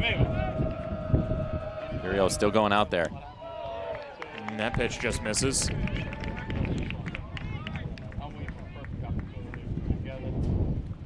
Well, for Vivaro, like we mentioned, good season, is warmed up as of late. Trying to put St. Peter's in front. Here's the pitch. Socked in the air out to center field. Tony Samato comes on, loses the cap, but makes the catch for out number 1. Yeah, a good play to impede the runner. Did not allow Levine to advance to third. I thought in the beginning of the at-bat we might have seen a bunt drop down the first baseline by Vivaro to try and advance a runner to be 90 feet from home, but runner's still at second now with 1 out. First pitch swinging is Macaluso, and he lobs it foul down the right field line. We talked about it earlier in the game with Jack Kehoe getting thrown out at the plate on his 2 RBI triple by Everett Elia, and St. Peter's has not been able to muster any offense since then. So when you think about how important that run would have been. High cheddar gets him to chase. Would have given him the lead there. One little pump fake, one little miss transfer, anything like that, and St. Peter's would have the lead, but now they find themselves tied up in the bottom of the 6th. Well, I think the momentum Swift is that they would have had a runner at third and nobody out, as opposed to the base is empty and 1 out. And of course, everything changes in the ensuing batters. Jordan Vivaro did have that single, but regardless, would have had 3 opportunities with Keogh at third. And it's hard to make that call. You got to know. It's hard to know the arms of the infielders. Obviously, these two teams are very far away from each other, so not knowing the shortstop's arm, and ended up firing it in perfectly to get Keogh. Pitch a little inside.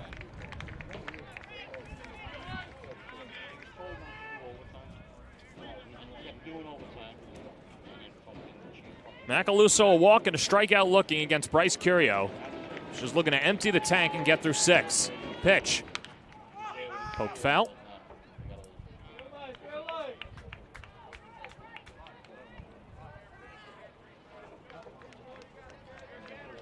Well, there's great arms across the outfield, but they're played relatively deep right now. A ground ball that goes past a diving, infielder could probably score in Levine, especially with the way that he's been hustling.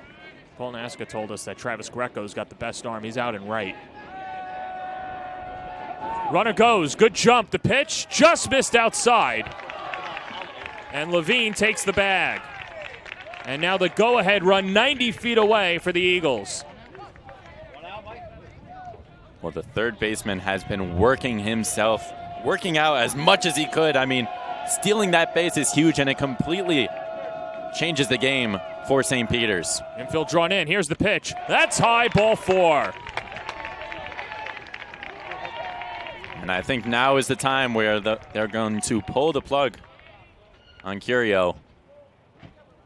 But we shall see. And Curio a little frustrated here, the competitor in himself, trying to opt to stay into the ball game, but Nasca takes him out. Well, if this is it for Curio, what a fantastic year it was for him, the sophomore, with high potential, and keep an eye on him in the future, looking to dominate Monsignor Martin for the next 2 years. We'll take a break. Ty Nassick will try and put out the fire. St. Peter's is threatening here on the Varsity Media Sports Network.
St. Peter's threatening with runners on the corner, so St. Joe's goes to their number 2, Ty Graysick.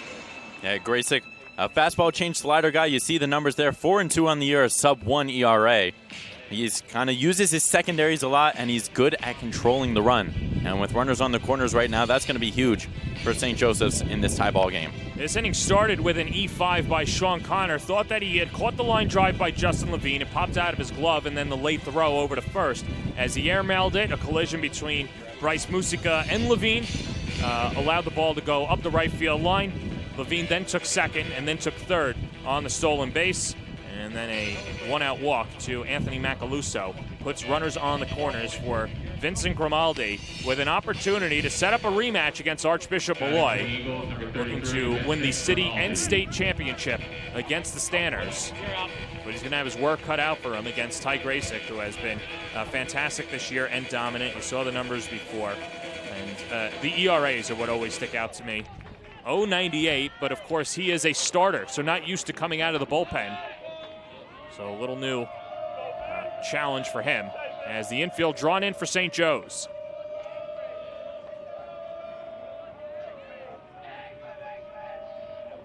And the first pitch fastball inside, late steal, pump fake, and they'll allow Macaluso to go to second. Yeah, smart on the delayed steal call. Leaves the base open now with 1 out. Anything to the outfield.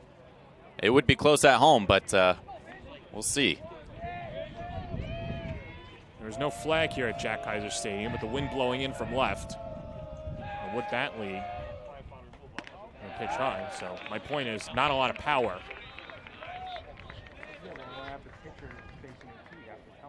Well, this situation is a little similar to Game 1 against Canisius for St. Joseph's.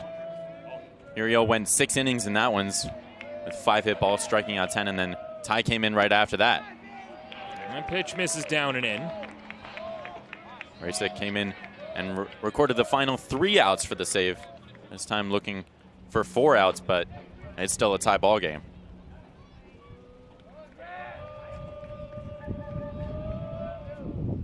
Pitch dotted on the inside corner. Would it be the worst thing in the world if Grimaldi was walked here? You could set up the double play, and that would get you out of the inning. Pitch from Graysick. Into right field, a base hit, and St. Peter's takes the lead. Justin Levine comes in to score. Here comes Macaluso. The throw's cut off. Vinny Grimaldi, a 2 RBI single, and St. Peter's goes up 4-2. Well, Grimaldi has gotten them out of some innings behind the dish today, and now he drives in 2 huge ones. That pitch, he just goes straight with it through the gap between first and second. The throw was cut off by the first baseman, Muchika, which allowed Macaluso to come in to score that extra insurance run.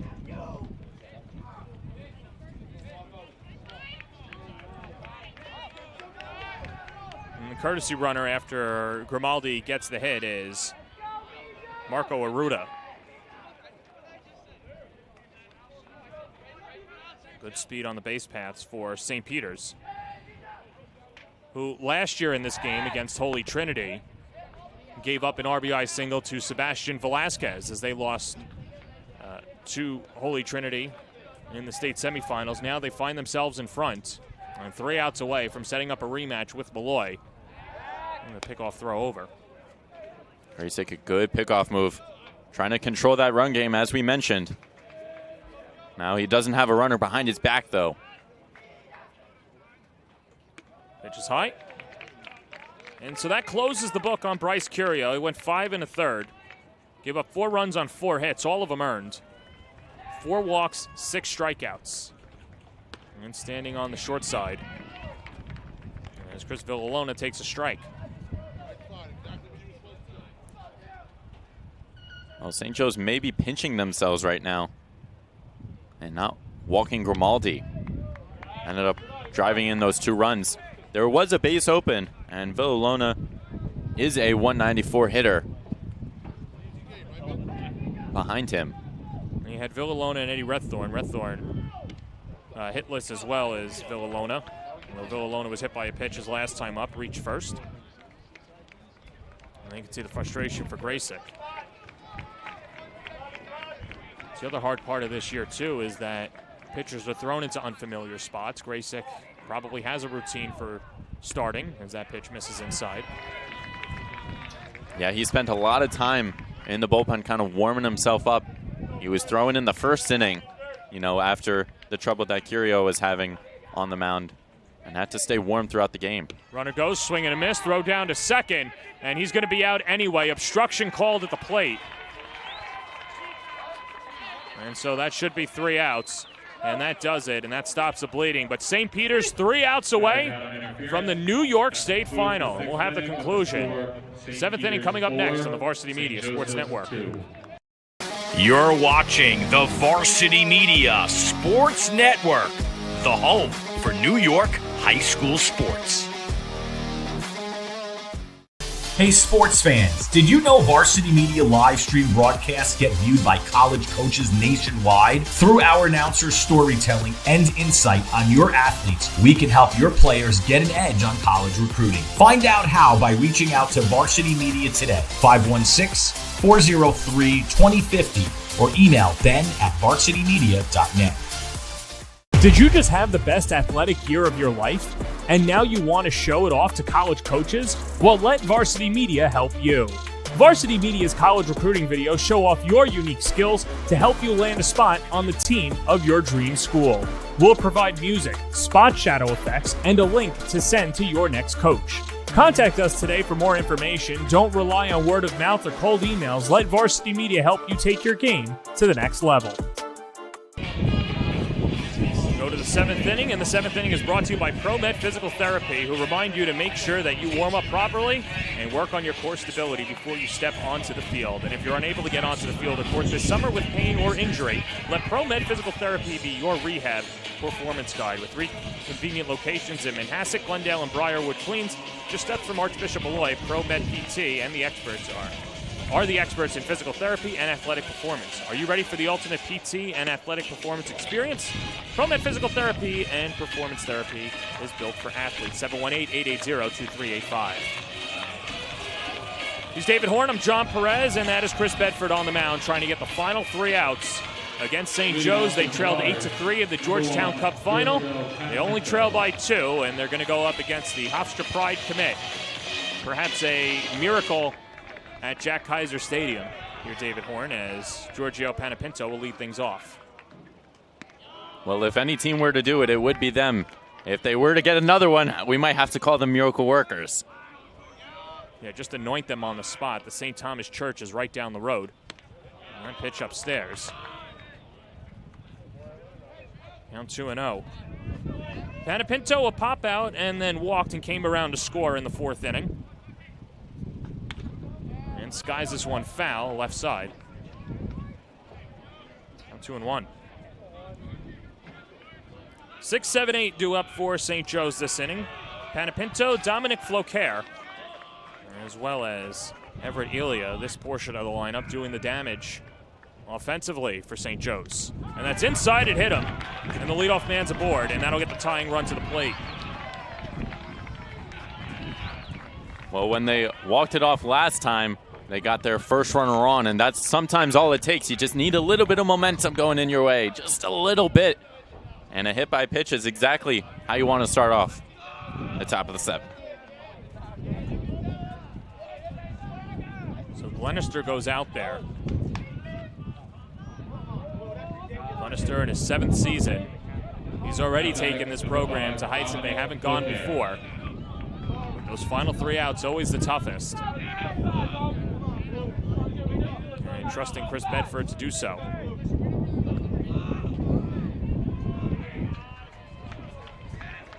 Here's Dominic Floquer, a strikeout and a walk in 2 plate appearances. First pitch to the DH. This is outside, 1-0.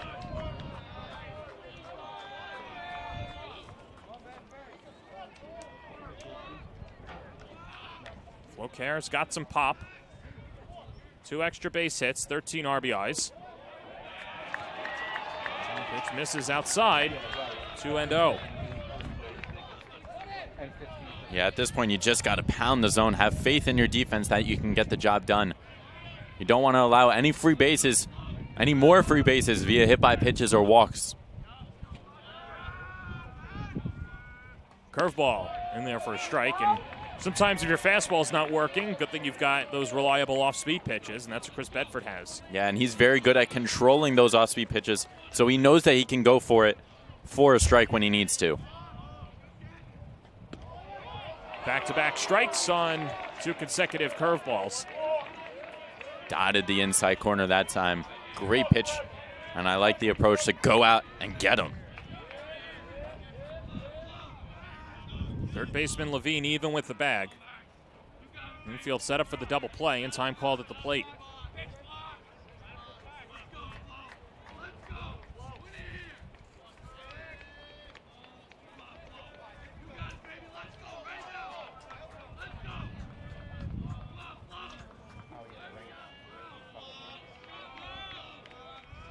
Two.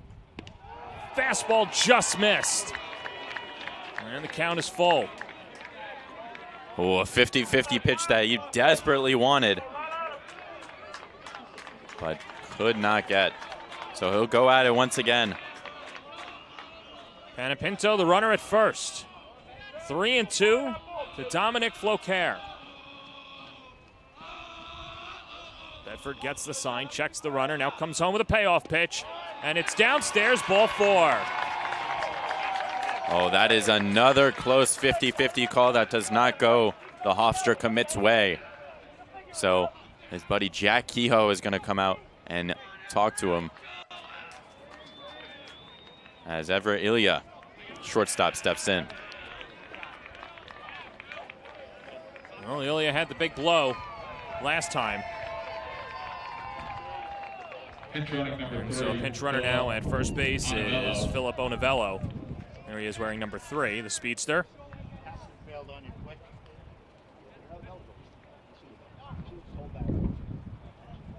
And so now that tying run at first base. Batting for the Marauders, number 2, Phil Onovello with Everett Ilya. Let's see if he's got more lightning in that bat.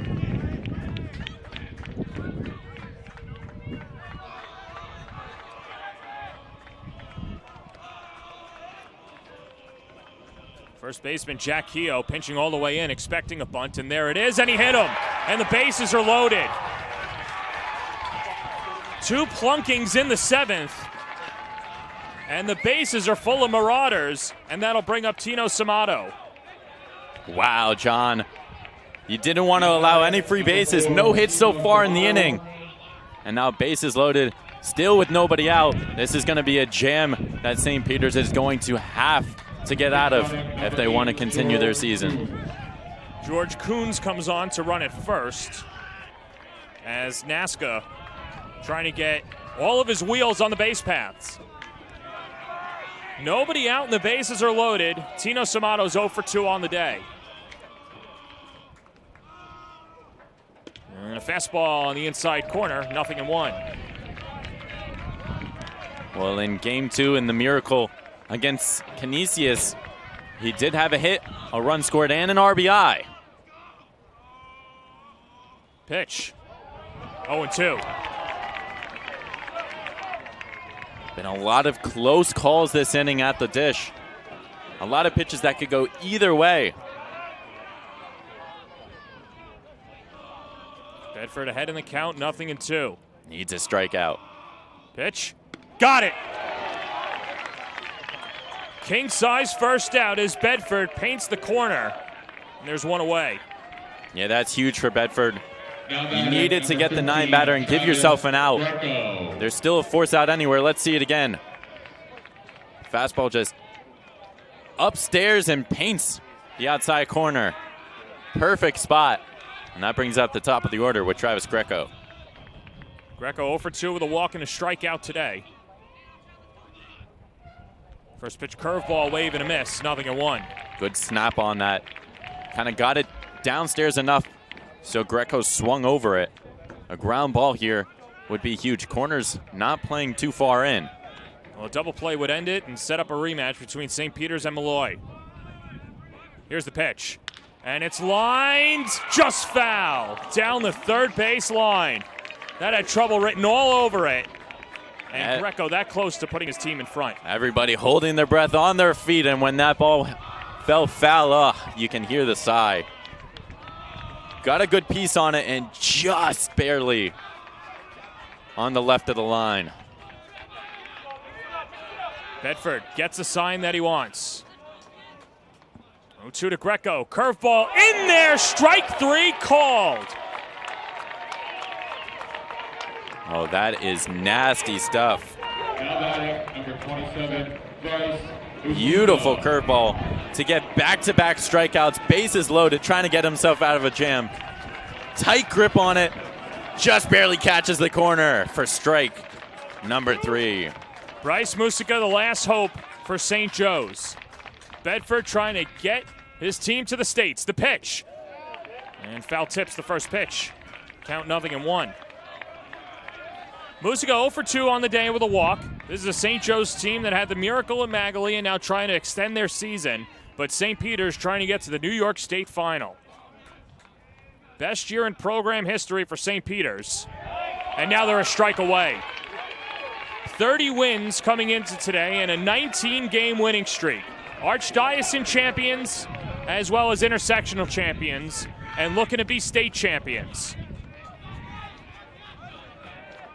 Bedford from the belt. Here's the pitch. Struck him out! Chris Bedford with 3 straight strikeouts. And St. Peter's is moving on to states. 4-2 the final as Bedford gets the save. Let's see that one again. All the emotion comes down to this one pitch. And he's hyped for it. Bedford gets the job done. A 4-2 win for the Eagles. What a win for the Eagles. Great season for St. Joe's, making the trip down and qualifying for the state semifinals. They will finish 18-10 on the season. St. Peter's is moving on to play Malloy. We'll step aside the Blaze Pizza postgame show right here on the Varsity Media Sports Network when we return.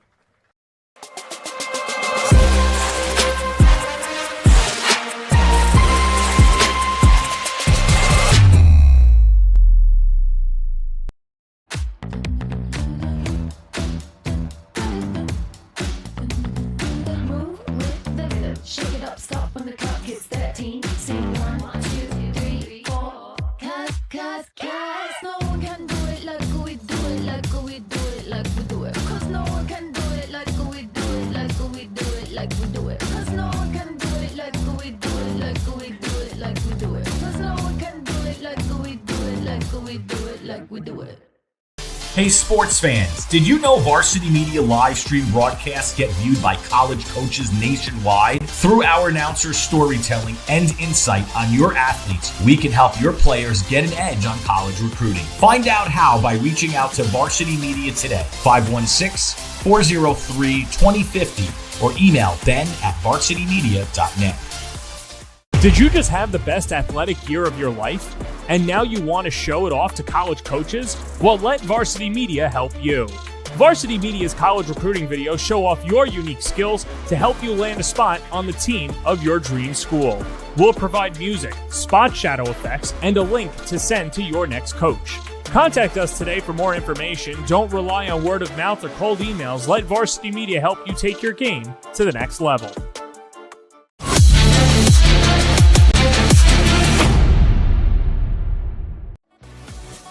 Hey parents, how about a bobblehead for your athlete? Bobbleheads are one of the most preferred personalized gift items today, and it's so easy to order. All you need is a photo of your athlete, a model number from our extensive collection of bobbleheads, and the sculpting process begins.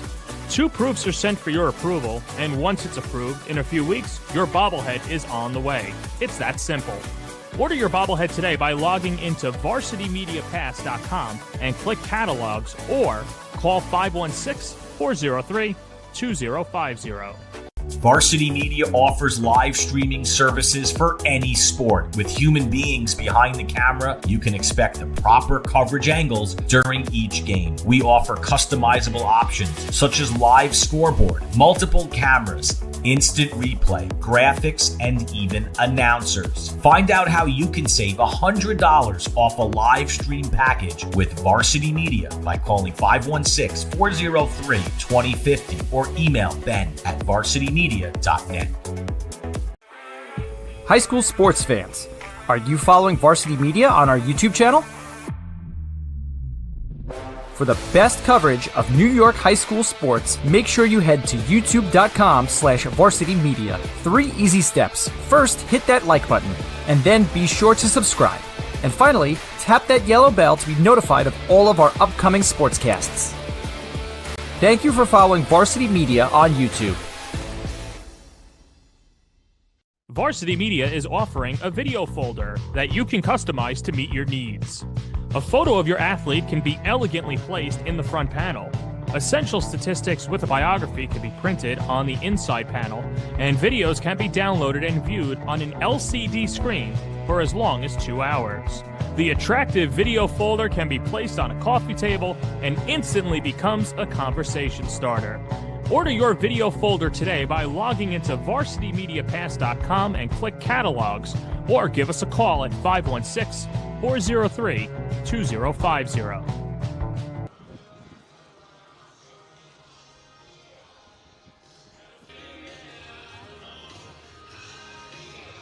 Back here at Jack Kaiser Stadium, the Brighton boys are moving on to the state final. I'm joined by our 2 players of the game, Chris Bedford and Vinny Grimaldi. Yep. Chris, you had to make it a little interesting there. You load the bases. Take me through your mental approach to bear down and get those 3 outs. Wow. I mean, there was a lot going through my head, but I just took a deep breath, settled down, 2 strikes. That's all you got to do. What was working so well for you in those final 3 batters to get those strikeouts? Definitely my off speed. Kept them off balance. All right.